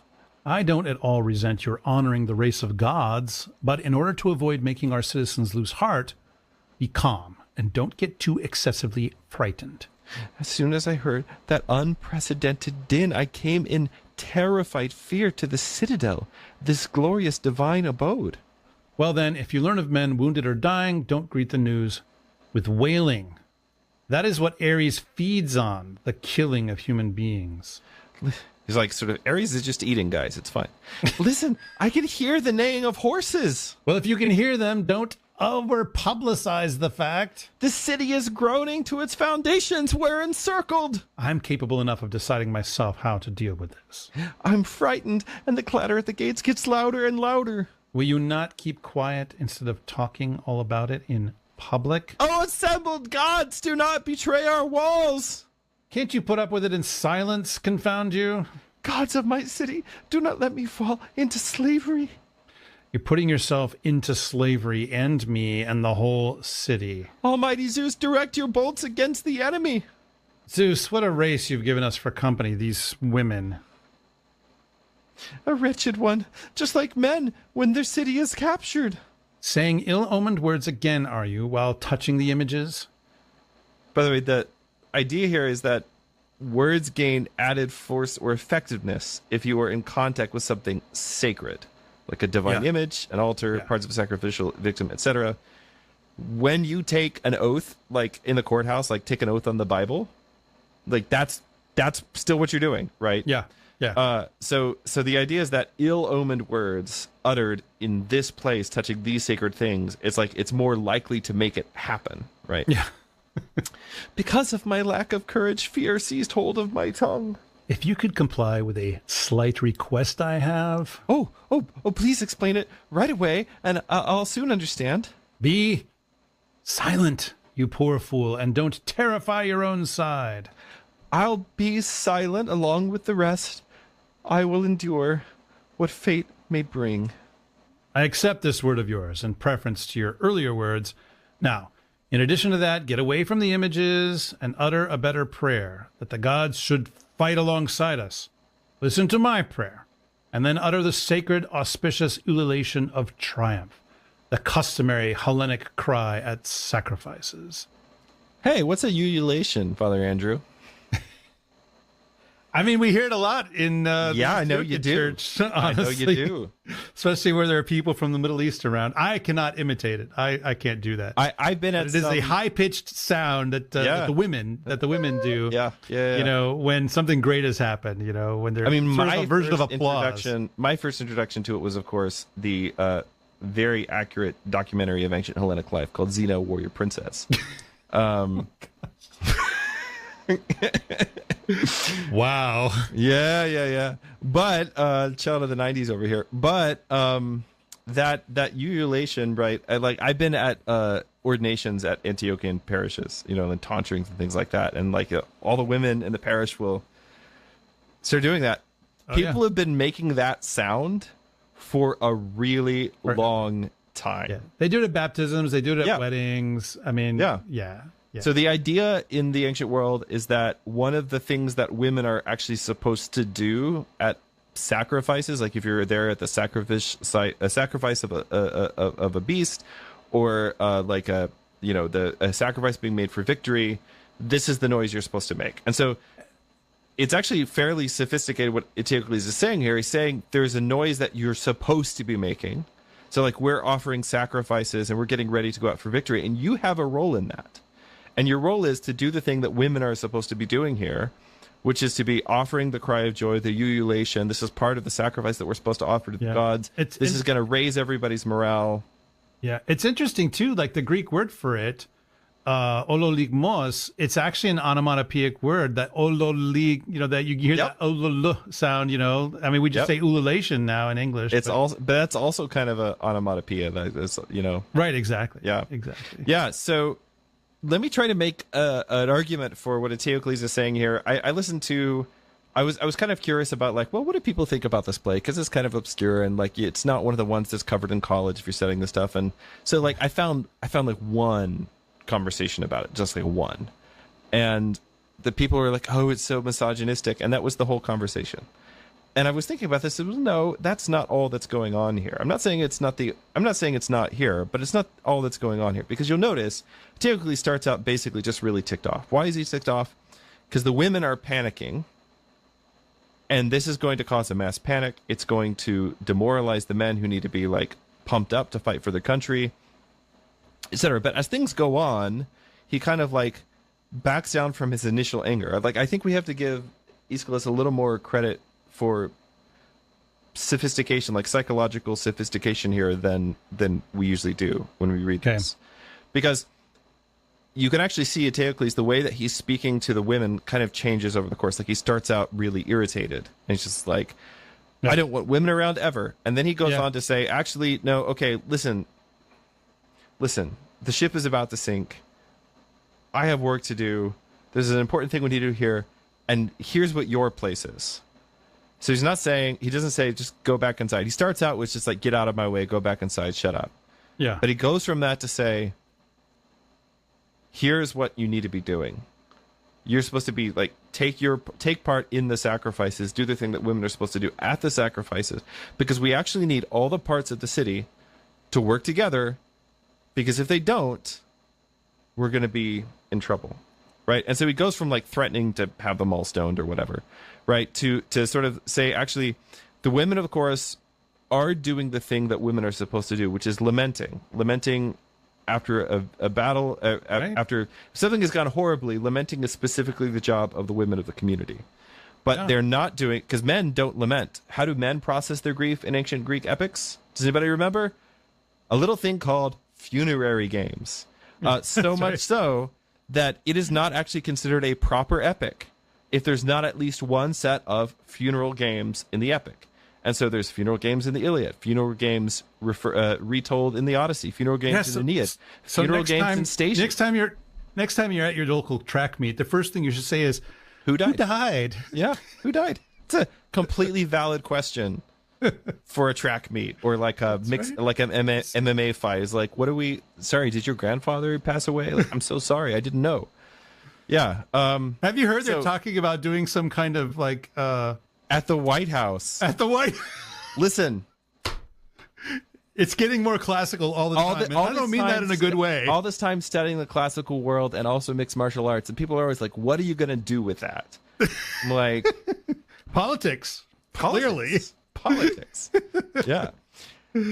So the idea is that the women are doing the thing that women are supposed to do, but they're not doing it in the proper time nor in the proper way, because lamentation is for after the city has fallen. Yeah. And so understanding the importance of this principle and Eteocles' fear that the women of the city are going to start a mass panic, they're going to enervate the men,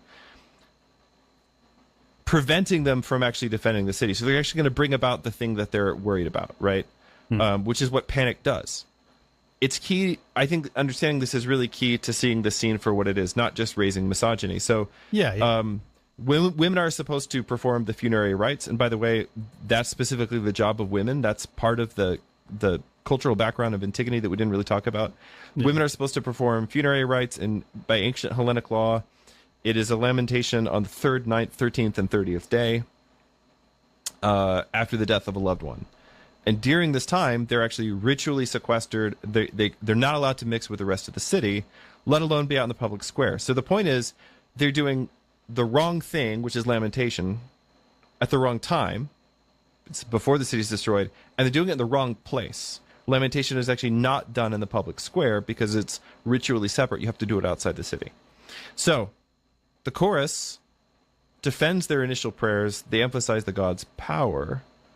But then Eteocles eventually insists on the men's role in active defense. He basically says, listen, you can pray for the gods to fight on our side, but we're not going to just sit here and wait for the gods to do something. Again, Eteocles is very much the gods help those who help themselves kind of a guy. Yeah. So he makes this. So after the women kind of like agree to go along with this plan, he makes solemn vows to the city's gods for offerings. So like he says, assist the offerings the way you're supposed to, and then he immediately turns around and makes offerings, right?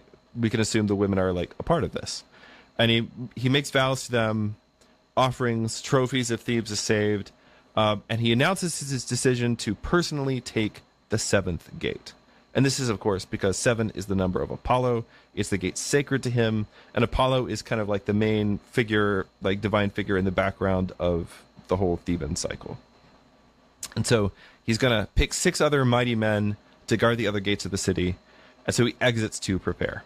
And then the chorus comes on, and they perform their first Stasimon, their first like kind of closing song where they dance in place, and there's some lamentations, there's fears that the cities of fall, and we get these really vivid imaginings, which I'm not going to read here, but basically the horrors of capture, the things that will happen to women, the enslavement of the virgins, the destruction of their homes. And so they call upon the gods to cast stupendous ruin upon the strangers. By the way, the Argives, who are Greeks and who speak Greek, or Hellenes, they speak, they're constantly referred to as strangers, a people of a strange tongue. In other words, as barbarians. Xeni. Because the Argives in this story are the Persians, right? Yeah, right. They're the other. Yeah. So as they kind of finish this chant, the spy, the scout, the bringer of tidings, whatever you want to call him, runs back in from the battlefield, breathlessly confirming the immediate threat. So this is Tydeus is already growling near the Proteid gate, but the prophet, this is Amphiaraus, he's the one good wise member of the seven. And the thing that he's doing here is prophets consult various kinds of omen to determine the fun Orthodox buzzword here, the kairos, which is the propitious time for a ritual or for a battle to take place. Kairos, it just means like the appointed time. So like there's chronos, which is like that's. I just want to dispel this a little bit. People talk about these like they're big theological words, and sure, okay, fine, you can use them to make theological points. Chronos is like, what time is it? Kairos is it time to go? Like, is it time to get up? Right. Is it time to go to the store? Is it time to go to church? It just means the appointed time. It's the right time. That's all it really means. It doesn't mean some mystical thing in and of itself. But it does have, in the ancient world, it does have this sense of like the right time to perform a ritual or a sacrifice, or the right time to go to war or something like that. Like, it does just generally mean the appointed time, but it's like time. So for instance, the main thing that you let's say you're in ancient Rome and it's election season. Well, who's the most important person in any Roman election? It's the augur. Why? Because the augur is the only person who can tell you when it's an okay time for everybody to vote.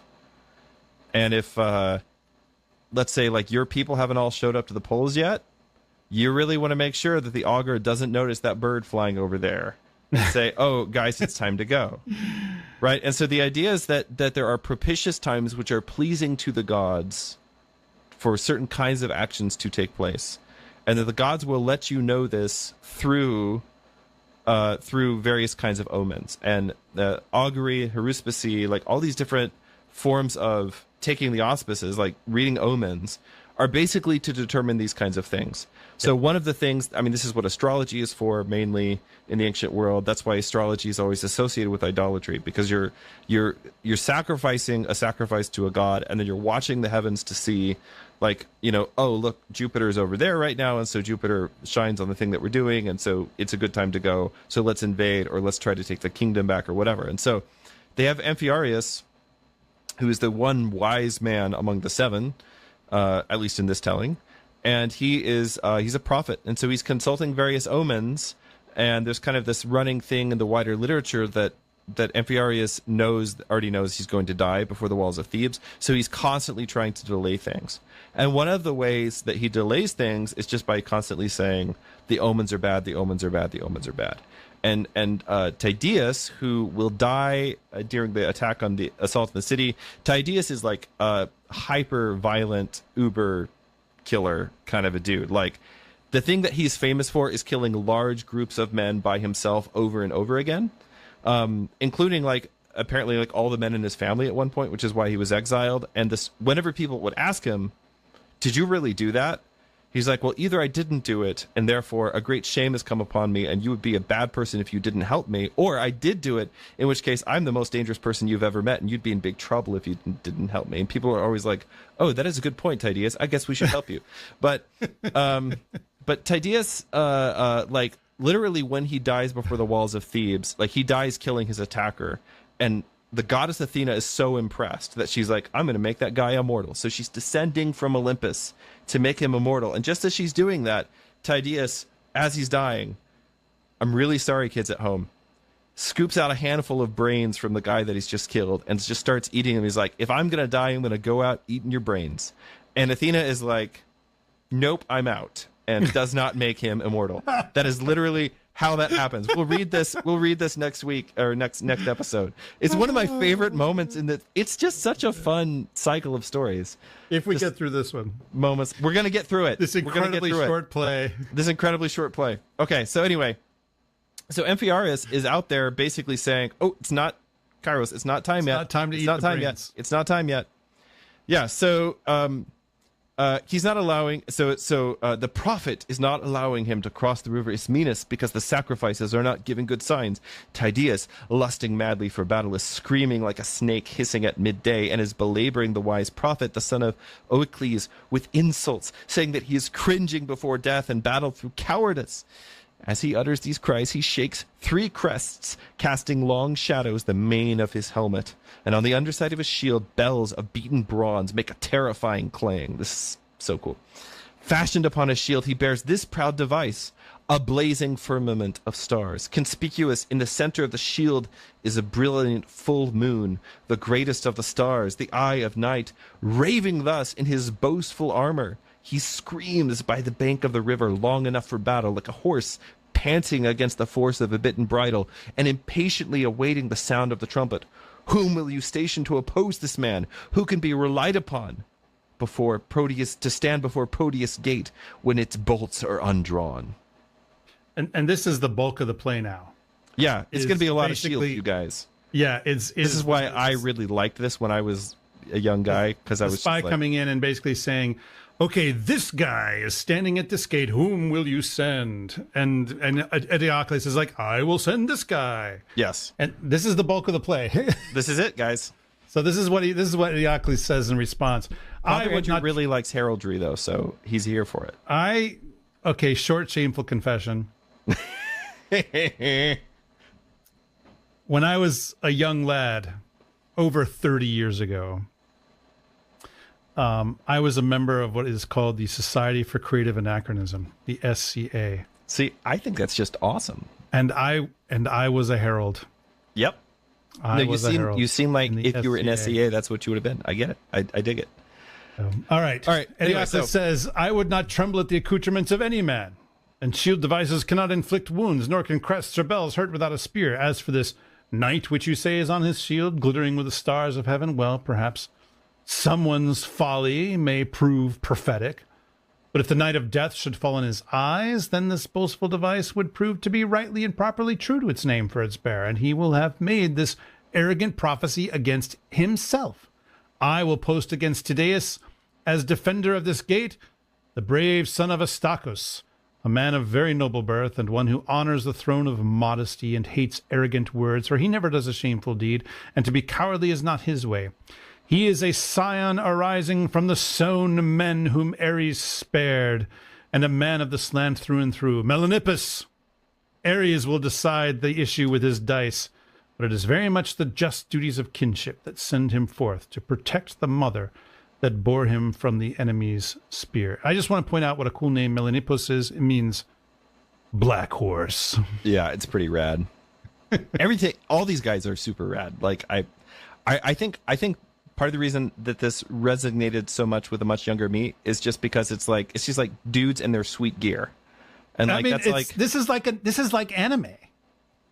You know, where you suddenly half of anime. I don't know the anime. Half of anime is some hero or bad guy suddenly showing up and on the screen or whatever, and he's showing all of his cool stuff. All right, clip that, folks. Clip that. Father Andrew explaining anime to me. Yeah. So, yeah. I mean, sure. I going just to 9,000. It's the same reason I really like 9,000 is related to anime somehow. It's the same. Well, that's a Dragon Ball Z reference, Father. I know. Andrew. Yeah, I know. So, I mean, I don't know. There's something about just like, let's describe all the dudes in their sweet gear and then they're going to fight. Of course, we don't get to see them fight. This is not even my final form. Yeah, that's right. That's right. All right. So, indeed, may the gods grant him good fortune. Capenius has been allotted the position at the Electron Gate. The second one is a giant, bigger than the man previously mentioned, and his boasts show a pride beyond human limits. For he says he will sack the city, God willing or unwilling, and that not even the weapons of Zeus crashing down to earth will stand in his way or hold him back. He compares the lightnings and thunderbolts to the heat of the noonday sun, and as his device he bears a naked man carrying fire. The torch with which he is armed blazes in his hands, and in golden letters he declares, I will burn the city. Against such a man you must send, but who can stand against him? Who will await without panic the onset of this braggart man? Now our first gain has given birth to yet another. Men's foolish pride, you see, finds a truthful accuser in their own tongues. Capaneus is voicing threats against men who are ready to act. With contempt for the gods, he takes a foolish joy, mortal as he is, in exercising his mouth by sending up to heaven loud, seething words against Zeus. I am certain that he will get his deserts when something does come to him carrying fire, the thunderbolt, and not a mere image of it either. Capaneus is famously killed by a thunderbolt from Zeus as he tries to scale the wall of Thebes and is like, not even Zeus could stop me! And then Zeus strikes him down with the thunderbolt right at that moment, as everybody who's read Dante's Inferno knows, because Capaneus is the sort of main example of the sin of blasphemy in Dante's Inferno. Excessively loud-mouthed he may be, but a man has been posted against him who is fiery in spirit, powerful Polyphontis, who will be a reliable defender with the goodwill of Artemis the protectress and the aid of the other gods. Name another man who has been allotted to another gate. I will name him. The third man for whom the lot sprung out of the upturned helmet of fine bronze to lead his company against the knee-stand gate is Eteocles, not to be confused with Eteocles. Yeah, it's Eteocles. Yeah, it's Eteocles. Eteocles versus Eteocles. Yes. He is circling, and by the way, in the list of the seven where they differ, he's the one that differs. Sometimes it's somebody else in his spot, but he is circling with horses who are snorting in their harness, eager to fall upon the gate. Their muzzles, filled with the breath of their proud nostrils, are whistling a barbarian music. His shield, so cool. His shield is decorated in no petty style. A fully armed soldier is climbing a scaling ladder to the top of the enemy's walls, aiming to sack the city. And he too is crying out in written syllables, saying that not even Ares can throw him off the wall. Hey guys, how do you think he dies? Against this man too, you must send someone who can be relied upon to save the city from the yoke of slavery. He's been sent already, bearing his boast in his hands. Megareus, son of Creon, of the race of the sown men. So I guess this would make him his cousin, maybe? Yeah. He will not be terrified into retreating from the gate by the noise of horses' wild neighing. He will either by his death pay his full debt of nurture to this land, or else will adorn his father's house with booty after conquering 2 men and the city on the shield. Brag about another one. Don't be grudging about informing me. The fourth, assigned to the neighboring gate of Athena Onca, is standing near it, uttering loud cries, the vast figure and form of Hippomedon. I shuddered, I won't deny it, to see him brandish his great round threshing floor of a shield. And it can't have been a cheap artist who gave him the device in that shield. Typhon! This is the Titan Typhon, the last opponent whom Zeus vanquishes before his rulership of the universe is established. He has like 100 fiery serpent heads and gets sort of the Leviathan. He's a serpent god who gets defeated by a thunder god, which happens a lot as it happens. Yeah. See Father Andrew's published works. And it can't have been a cheap artist who gave him that device on the shield. Typhon, emitting dark smoke, the many-colored sister of flame from his fire-breathing lips, the round circle of a hollow-bellied shield is floored with coiling snakes. The man himself raised a great war cry. He is possessed by Ares, and he rages for a fight like a Maenad, with a fearsome look in his eyes. You need to guard well against the attack of a man like this. Terror itself is now vaunting at the gate. In the first place, Pallas Onca, so that's Athena, close neighbor to our city's gates, hates this man's arrogance and will keep him off like a mother bird, protecting her nestlings from a hostile serpent. And a man has been chosen to face this man, Hyperbius, the brave son of Enops, ready to learn his fate in this crisis of fortune, faultless in form and spirit, and also in the handling of arms. And Hermes has brought them together appropriately. The man is an enemy of the man he will face, and on their shields they will bring together 2 antagonistic gods, One of them has the fire-breathing Typhon, and on Hyperbius' shield resides Father Zeus, standing with his flaming bolt in his hand. Such are their alliances with gods, and we are on the side of the winners, they of the losers. That is, if Zeus is Typhon's superior in battle. It is to be expected that the human opponents will fare likewise, and by the logic of Hyperbius' emblem, the Zeus he has in his shield should become his savior. So may it be. But I think everybody got that. Like, Zeus is the one who defeated Typhon, and this guy is Zeus on his shield. The other guy is Typhon on his shield. So may it be. Now I tell you of the fifth, assigned to the fifth gate, the north gate, right by the tomb of Amphion, the son of Zeus. He stands there with savage pride, not at all in keeping with his maidenish name, and a fierce eye. He swears by that spear he holds, resolved to revere it more than a god, and more highly than his eyes, that he will sack the city of Cadmeans by force. He who says this is the offspring of Ares by a mountain-dwelling mother, a fair-faced man, little more than a boy. The down is just growing thick and spreading over his cheeks as he comes to the prime of beauty, but he does not stand before the gate without a boastful emblem. On his shield of beaten bronze, the circular protector of his body, he wielded our city's disgrace, the Sphinx, the eater of raw flesh, her bright form beaten out and fastened on with rivets under her. She bears a man, one of the Cadmeans, so that a great many weapons may be thrown at that man. The idea is that when the Thebans throw their spears at this guy, they're going to risk hitting the Theban on his shield, which is a bad omen. Yeah, I love that so much. Having come here, he is not likely to fight on a petty scale, nor to show himself unworthy of the long journey that he has made. This is a reference to the fact that it basically went into debt to come fight here. Parthenopaeus the Arcadian, this man, such as I have described, an immigrant, paying back to Argos the debt due for his fine upbringing, is making threats against these walls, which may God not fulfill.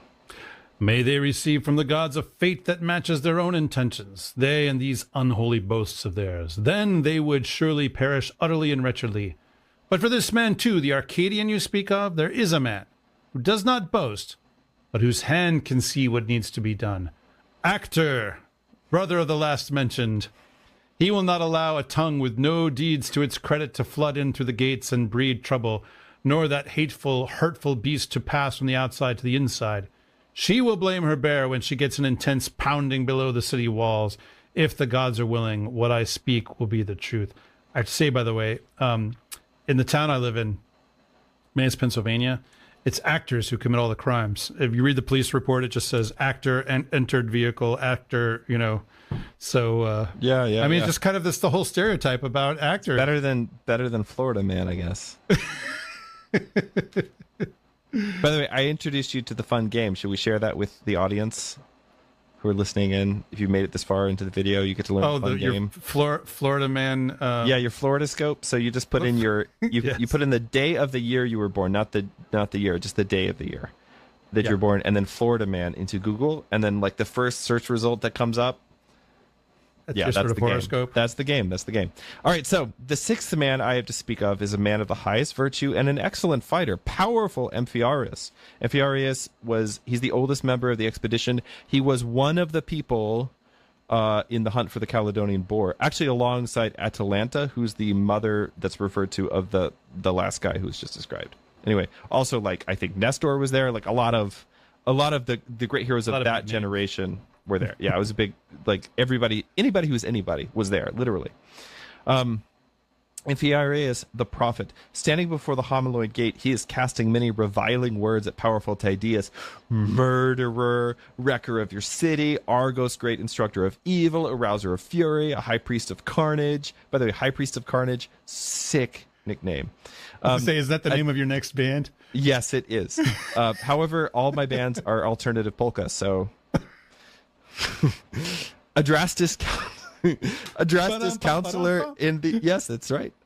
Adrastus is counselor in these crimes. And then again, he loudly addresses your brother, turning his name inside out and dwelling on its significance. Remember, Polynices means much strife. Probably the idea is that his mother had been barren up to that point. And so like it's after like much strife that Oedipus and Jocasta like have a child. So it's like after much strife or out of much strife, look, we have a son. But now Amphiaraus is taking that name and like turning it on its head and saying, you know, your name means much strife, and look what you're doing to your native city. These are the words he utters from his lips. Is an act like this really smiled on by the gods? Is it an honorable thing for posterity to hear of and tell of, to devastate one's fatherland and its native gods by bringing a foreign army to invade it? What claim of justice can quench the mother's source? And if your fatherland is conquered by the spear thanks to your incitement, how can you expect it to be your ally? For my part, I will enrich this land by becoming a prophet buried in the soil of the enemy. Think of Oedipus and Polynices here. Let us do battle. I expect an honorable death. So the prophet spoke, wielding calmly his shield, all of bronze. On its circle there was no image, for he desires not the appearance of excellence, but the reality, harvesting a deep furrow in his mind, from which good counsels grow. Against him I advise you to send brave and skillful opponents. Formidable is he who reveres the gods. Alas for the fate that visits mortals and links a righteous man with his impious inferiors. In every activity there is nothing worse than evil company. It is a crop best not reaped.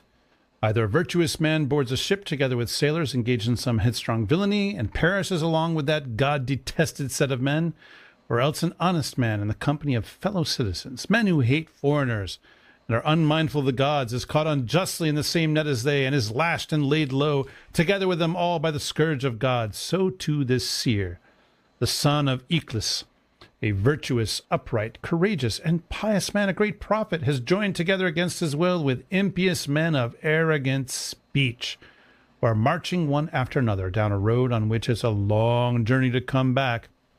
And Zeus willing, he will be dragged down with them. Indeed, I do not think he will attack the gate at all.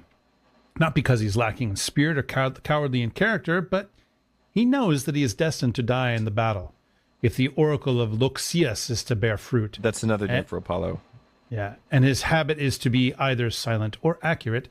Nevertheless, we shall post a man against him, powerful Lasthenes, a gatekeeper hostile to intruders, who has developed a mature mind, but youthful flesh.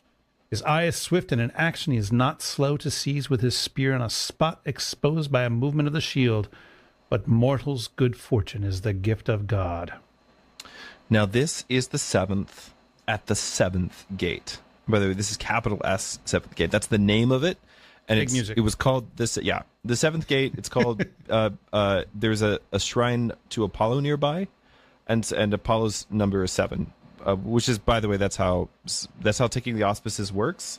There are flights of birds, and there are birds that are specific to certain things, but then there's also numbers. Like each god, like up to 9, has a number associated with it, and so you can like figure out which god is sending you a message by like how many birds you see like flocking together or something. Like that. So anyway, I don't know why I know so much about divination, Augury, which is specifically forbidden by my religion. But in any case, continuing.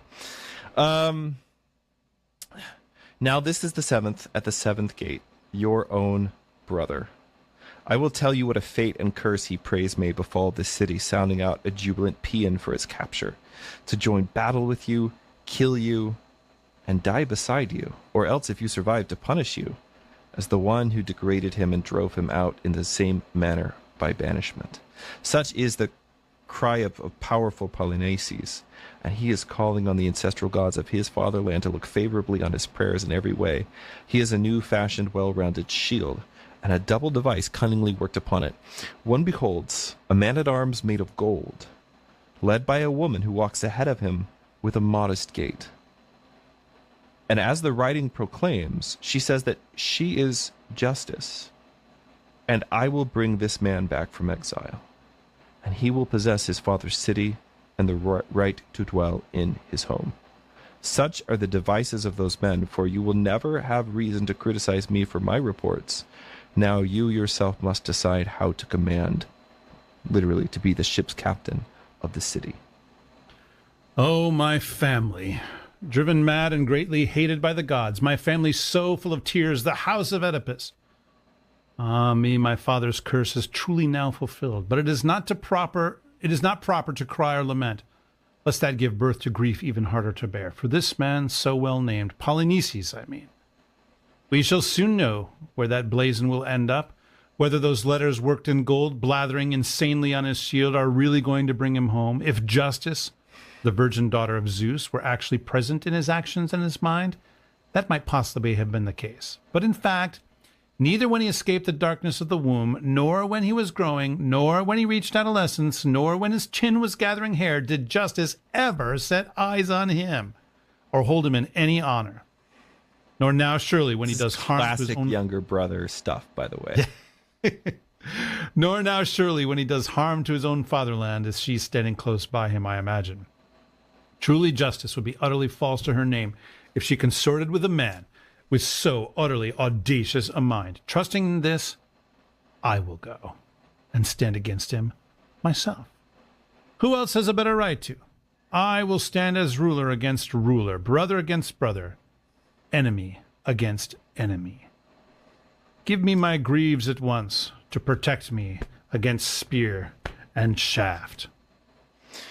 All right, so the city of Thebes, more specifically the Cadmea, which is the inner city of Thebes, has 7 gates, and they have famous names, and the names are basically universal in the tradition. There's every reason to believe that these are the actual gates of Thebes.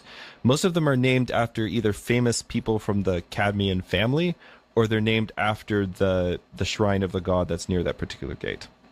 Yeah. And as I say, this last little bit is actually a really interesting detail, which I see you don't have covered in your notes. So I'm going to add this comment. Please do.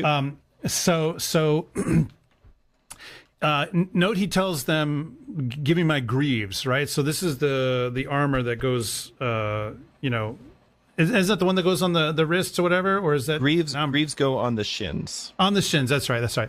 Anyways, so...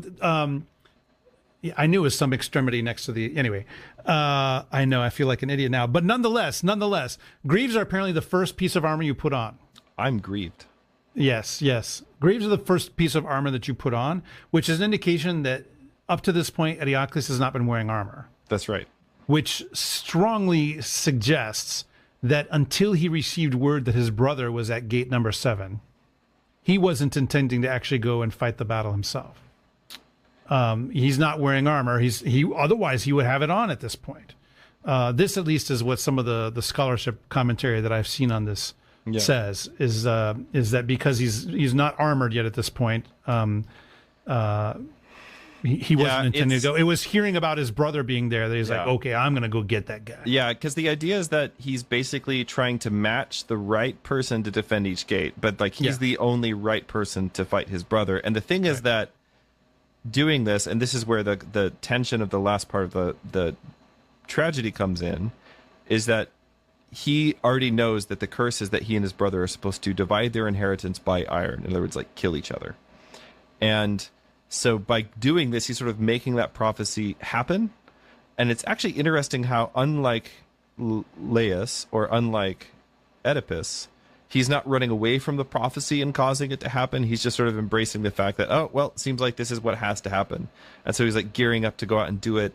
And the character here is much more sympathetic than we get him in other versions of the Thebaid, where he's very much the younger scheming brother who keeps violating all the laws of war, and that's the reason that the heroes lose. But so what's going on with all the shields? Like, what's all this about, right? So at each gate, basically, the way this works is that each gate you have a shield. You have an attacker, like one of the 7 against Thebes, is attacking a particular gate. And the gates have, in the literature, they have particular symbolism to them. And then the devices on the shields also have particular symbolism. And there's so much literature around this, like so much, that it would be another like 3 episodes. So I'm going to just give 2 quick examples. Please be relieved. You should show your relieved face now, Father Andrew. I'm going to give just like 2 quick examples of kind of how the symbolism of the shields work. So the first would be Tydeus. So Tydeus has a shield that depicts a heaven with stars and a full moon. Well, what's happening in the context of like where Tydeus is standing? Well, he's standing there next to the prophet Amphiaraus, who is basically supposed to be reading the omens to tell him it's time to go. Well, one of the ways that you read the omens is through astrology, studying the stars and planets, right? So he has on his shield this image of glory, like the stars in the heavens, basically saying, look how famous I'm going to be. Look at my fame. And what Eteocles does is basically to do astrology. He's reading the shield. And in the shield, he is reading, actually, Tydeus is going to lose. So so with that confidence, he then assigns the correct person to that gate.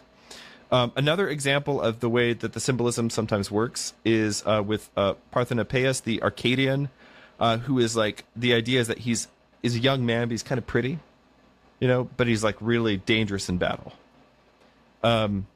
He's a Sphinx, like face of a woman, body of a lion, like this like very pretty face, but then also like he's capable of doing these really monstrous things, has this really savage personality. Well, he's the one that has the Sphinx on his shield, right? And then Eteocles' response to this is basically, we have good track record against Sphinxes in my family, and so he sends Actor against it. And so it's this kind of thing. So each one of these things, I mean, there are literally chapters written on each one of the shields, and digging into like the past history of the family history of the person who's carrying the shield, and what the device has to do with them, and then what it has to do with the city of Thebes, and so on and so forth. There's a ton of scholarship around this. Now, because everything in Western culture is a commentary on the Iliad, one of the things that is happening here is that Aeschylus is drawing on the Homeric tradition, and in particular the shield of Achilles. There's also a famous description of the shield of Heracles that probably plays into this. And the shield of Heracles, of Achilles, being described as both terrible, like awe-inspiring, and also well-decorated. And then that is also how these 7 shields are described. And so we have these shields that are directly linked. There's some kind of symbolic link between the image on each shield and the character of the shield bearer. I mean, it would honestly take hours to dig into all of this. But the idea is that each shield presents a kind of military riddle that Eteocles has to solve, and that this is what he's supposed to be doing as a king, is correctly reading the riddle and matching the right defender to each attacker.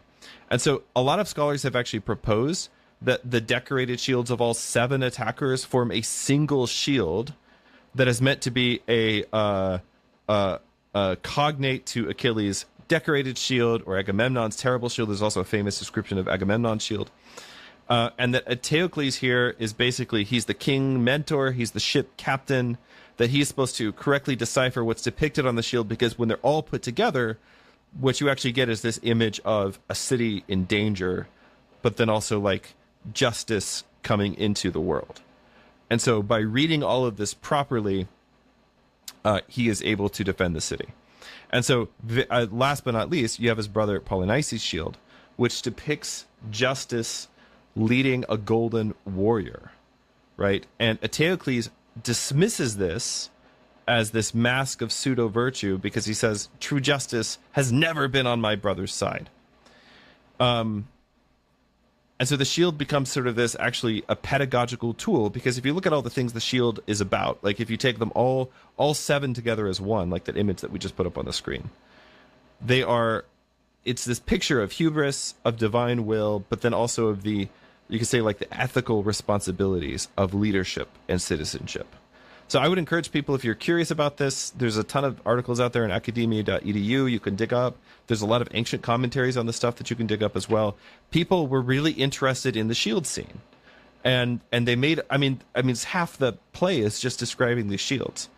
And it's not just like people are standing around like describing cool gear, although it's fun on that level.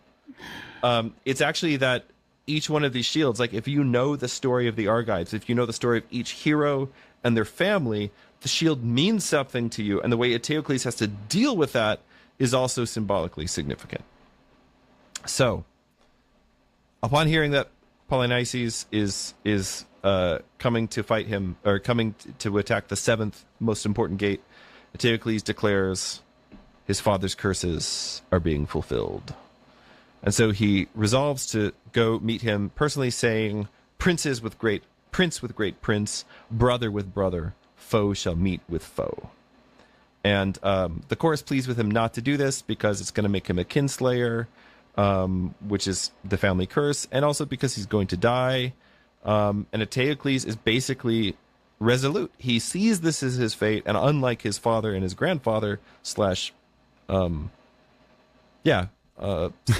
father-in-law. Wait, how does that work? Anyway, unlike his father and his grandfather, he believes that his doom is upon him.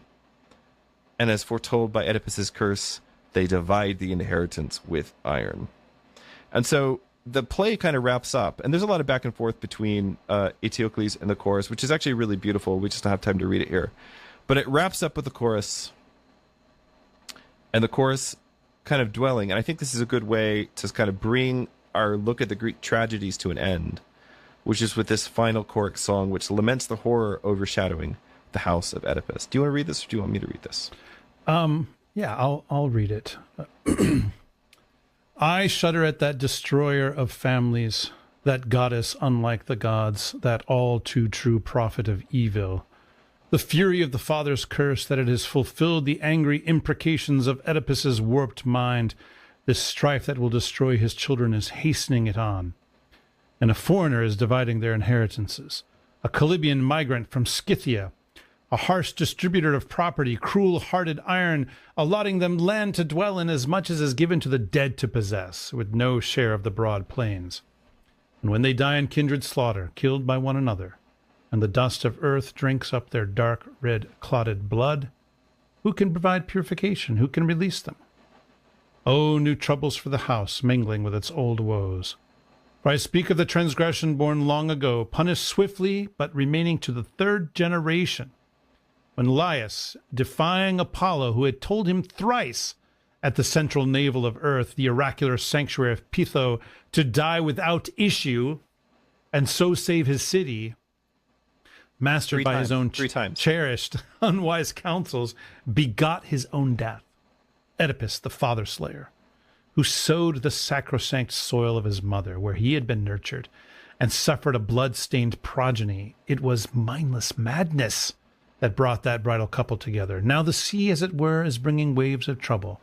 The first one subsides, but it raises up another, of triple strength, which breaks loudly around the very poop of the city. That's a reference to the ship, part of the ship. And for protection in between, stretches the slim breadth of this wall. I fear lest together with the princes the city may be laid low. Fulfilled is the grievous reconciliation spoken of in the curse long ago. Destruction does not pass by among men who earn a living. Prosperity grown too fat leads to the cargo being thrown overboard from the stern. For what man was so much admired by the gods in their shared abode, and by the much-trodden meeting place of mortals, as in those days they admired Oedipus, who removed from the land the man-snatching demon? But when he became aware, wretched man, of his appalling marriage, enraged by grief with maddened heart, he perpetrated two evils. By his own father-slaying hand he was robbed of his eyes, and angered with his sons, for their wretched maintenance of him he let fly at them. Ah, the curses of a bitter tongue, that they would actually one day divide his property between them with iron-wielding hand. And now I tremble, lest the swift-footed fury may fulfill this. I had a thought as I was rereading this play, because I don't think we said this yet, but the city does not get conquered. Not this time. Yeah, not this time. It does not get conquered, and so there is a sense in which the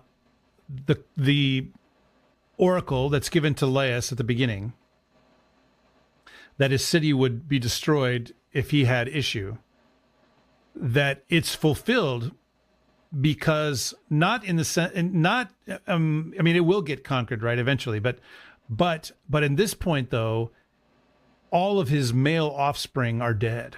Yeah, that's right. Well, and so there's a sense in which that kind of saves the city. That's at least my reading of it. Is so when Polynices and Eteocles kill each other, that saves the city. That's what I'm reading. Polynices and Eteocles both have sons by this point. Yeah. And their Okay. sons fight in the Epigoni. So it's Oh, like you have, okay. so it's like But momentarily anyway. momentarily. And it says that Phidias Apollo is yeah. like doing it. In the play, it says that Apollo is involved with them there at this point. Yep. So yeah. Yeah, so at this point, it comes to the Exodus, which is the last few lines of the poem, where everything kind of resolves. Off screen, Eteocles and Polynices fight. In the longer versions of the story, there's actually a ton of details about their fight, and the sort of like the last betrayal, like the Thebans. In the same way that Latin retellings of the Trojan War are usually on the side of the Trojans, Latin retellings of the Seven Against Thebes are usually on the side of the Argives, which is actually the kind of the opposite of what you'd expect. But I saw you roll your eyes at the Trojans. I almost came to blows the other day with a good friend of mine who was like, Hector's overrated, and I was like, I'm sorry, what? Anyway, he does listen to this podcast sometimes, so he knows. I will say he does. You seem know to be what you did. The best person in the story. You know what you did. Yeah. So the brothers kill each other off screen, off stage. And the city is saved, at least for now, but also all their glory has gone to ground because basically all the champions of both sides are dead. And their mutual fratricide fills Oedipus's curse. They divide their inheritance with the Scythian iron or the Calibian iron, who are iron workers from Scythia. That's what that reference is about. And the dead bodies are brought in on biers. And so this is when Antigone and Ismene show up in the play. Now, again, they're not originally part of it, but they're added later, probably because of the popularity of Antigone. And people are like, ooh, because these plays are restaged, like, a lot. So there's one, like, the popular ones, people did them over and over again. And so at some point, somebody was like, we really like Antigone, let's, like, work her into the last thing, It creates continuity. And, yeah, it creates continuity. Everybody likes Antigone. Why not? I mean, she's awesome. So they sort of edit or alter the poem, the play, to bring them in, and the Herald of State comes in and makes the solemn proclamation, which of course sets up the events of Antigone. So Eteocles is to be given an honorable burial for defending the city. Polynices is to be cast out unburied, meat for dogs, for attacking his homeland with an alien army. So Antigone immediately and fiercely defies this decree. She declares that she's going to bury her brother, even if it means breaking the state's orders. We all know how this goes. And she leaves, and half of the chorus splits off and goes with her, and the other stays with the main chorus, and they go out. And as they go out, they choose to follow right and the people's voice, honoring Eteocles as their city's savior. The biers are lifted, and the two groups exit with them, each following one of the fallen brothers to their differing fates. And that's how the play ends.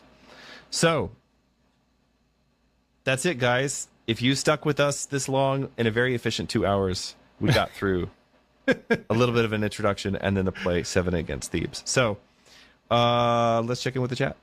Yeah. I see that we have at least a couple of votes for 12 years? epic bard battles. Oh, dang. Of history. Okay. All right. Fine. People can have what they want.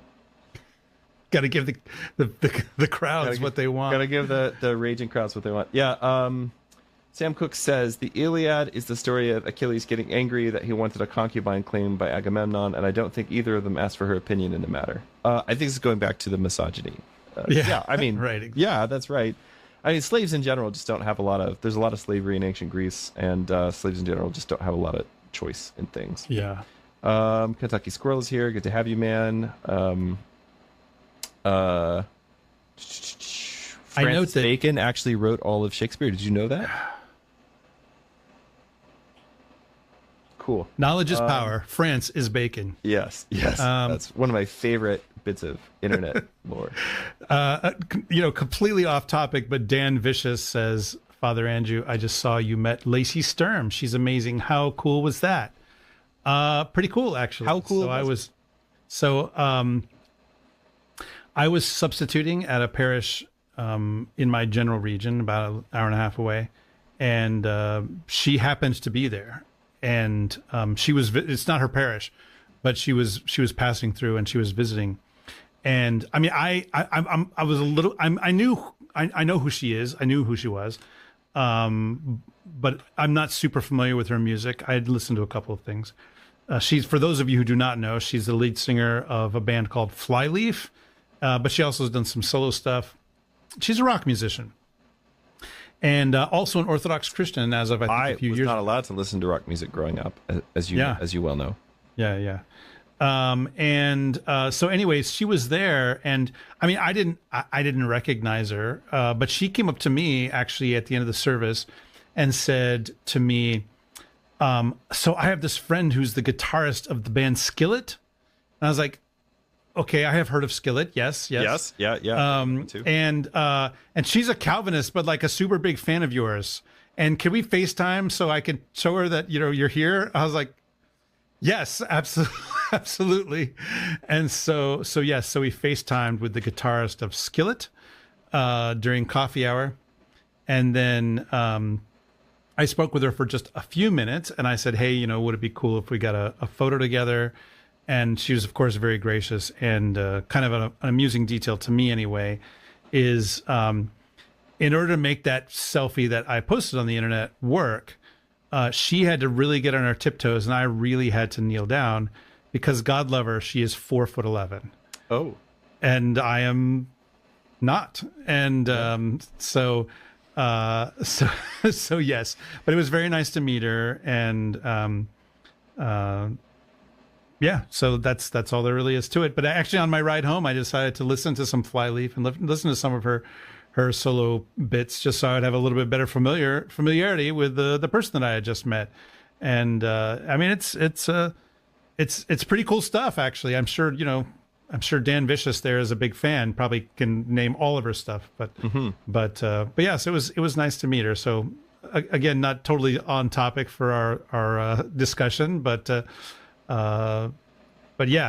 So, and Dan, thank you very much for the little donation to Ancient Faith Ministries that you left with your comment. Yeah. So, there's some All One Podcast conspiracy theories in the chat. We don't have to dignify those. And then we get the JK says, if the men of Cadmus descended from Ares' dragon's teeth, does that mean that they saw themselves as a great warrior culture? Yes. The Thebans actually later on, like the Thebans in the Iron Age, you could say, were for a hot minute the main superpower in the region. They had an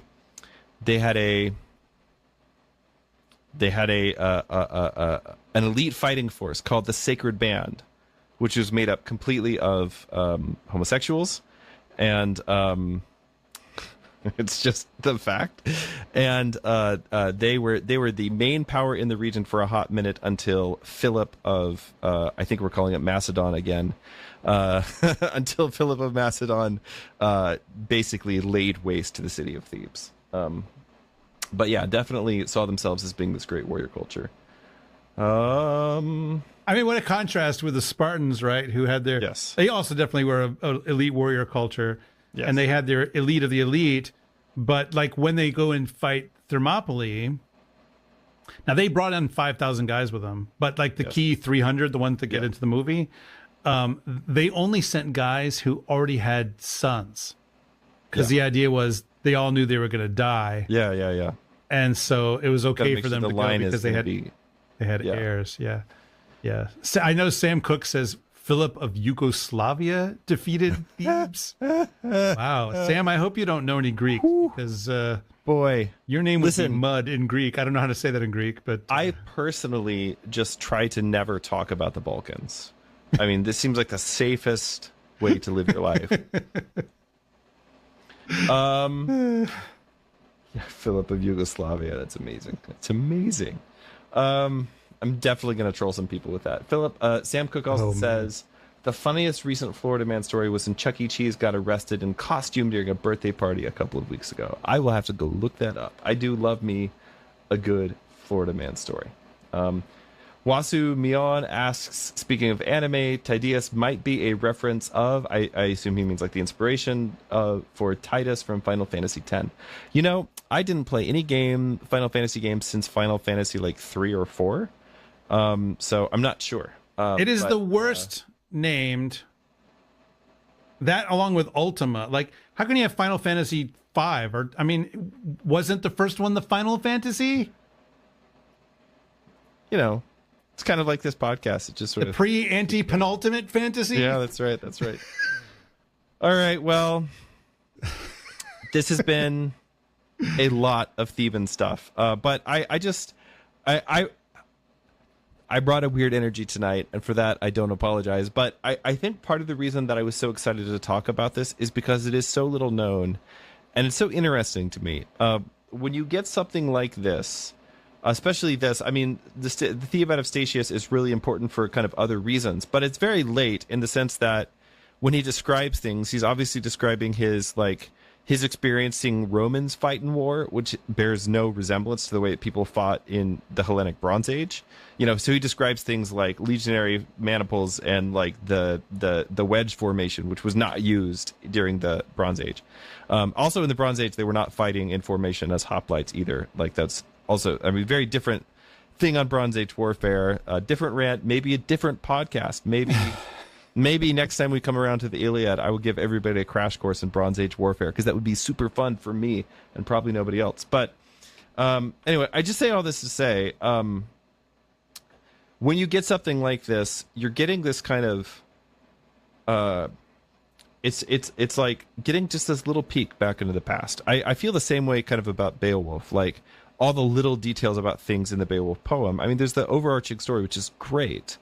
But it's all the little details in the Beowulf poem where you get this, you know, it's just the sense of like, what were important to people? How did they think about things? How did they speak? You know, and there's like the little ritual details, like the blood on the, you know, like laying down the shield and like filling up the concave of the shield with the sacrificial blood. And then everybody's dipping their hands in it and like painting themselves with the blood as to show, like to seal the oath. Like, things like that are really cool and kind of interesting details, and it's the things that really makes the ancient world kind of come to life. And when you've got somebody, obviously this is a tradition that's carried on for, you know, several centuries after the events took place, but they still remembered these little details. And we know that a lot of these details are very, you could say, like historically authentic, because they're consistent across all the early versions of the legend. And you know, down to deep things like the stuff on people's shields and stuff like that. Like, those are all like really important details that the ancient world thought was significant. They thought these details were significant and really full of meaning. And so there's like a whole kind of a thing with, you know, like pedagogy. What does it make to be a good, what does it mean to be a good king? What does it mean to be a good teacher? Like, how do you properly read the riddles of the world? How do you resolve conflicts? How do you lead a city well? All these questions are being dealt with in this play, and it's in a way that's not interesting to a lot of modern people, but it was really interesting to them, and that's important to me. So those are my, you know, thoughts. I mean, I kind of gave you a hard time about this a little bit, I think, a little bit maybe, but hey, I mean, this is a play about oppositions. Yeah, so that's right. That's true. It's only appropriate that you and Father Andrew is playing 4D chess with us the whole episode, you guys. Face off, you know, at the gate of this episode. But I think that the fact that kind of almost nothing sort of happens in this play is and I do think that that's probably partly why this is not as super well known, because, you know, we are modern people, we like things to happen. But I think of this play as a kind of tableau, you know, right, where you everyone's sort of lining up and you're getting a close look at them, and then you see, you know, opposite them, you know, these 14 warriors, right? Is what it in many ways comes down to. But I like it because you're getting, number one, it's a very detailed image about certain kinds of things that there's so much about the ancient world that we just don't know. Yeah. just huge blank spaces, right? And I think probably one thing that, people walk away from this podcast realizing, I think, is that the norm is the lacunae. That really is the norm. We're dealing with the little percentage of stuff that happens to have survived for these many, many centuries. And so when you get stuff like this that has this incredible level of detail, I think it's worth taking a close look at it. Not because we shouldn't go away thinking, okay, like the description of these shields is a realistic description of the way that shields in the ancient world would have looked. Maybe some super wealthy people had some really cool stuff like this, but these were super wealthy people. I will just say that sure. we do have some surviving shields that are similar to one or two of the ones that are described here. Yeah. But anyway, yeah. But when you look, for instance, this isn't in this play, but like the shield of Achilles that's in the Iliad, I don't know how you could actually make a shield that could contain all the stuff that's in that description. Yeah, well, it would have to be giganto huge. Hephaestus, it's an animated shield. Obviously, Hephaestus can handle the job. But the point is that this is detail that's given in a very material way, but it also, like, as you mentioned, each shield is telling a piece of the story and telling you about the character, right? But it's also telling you about the time and the place and telling you about what's really important to these people. The fact that Eteocles would dwell on the fact that justice is on his brother's shield, and like, what is he doing putting justice on a shield? What a joke. That says something about their relationship. It tells you about their backstory. It tells you about how they understand justice, for one thing. Like, justice in this play is that these two brothers kill each other. That's not Christian justice at all. Christian justice would have forgiveness and reconciliation. It's a very, very different kind of thing. So I think that this, even though this is very different in a lot of ways from the other stuff that we've been reading, although it definitely fits, especially with a lot of the Sophoclean stuff we've looked at the last several episodes. I think it gives another cool kind of angle, and also I think, like, one thing we should get is a sense of impending apocalypse. Yeah, absolutely. Yeah, like you compare this to the Iliad, which is about apocalypse, the end of the world. I mean, it's kind of staved off for a moment here. But one of the things that you should come away from this with is, and with all of this Oedipal tale all together, is that when families are corrupted, it destroys the world. Yeah. And I think that that's one of the things going on, frankly, in our world here in 2025, is that family is being corrupted. And I don't need to go into all the details of what that means. It can mean a lot of things. If your first thought is it means those people over there who are doing things that I disapprove of, certainly does mean that, I'm sure.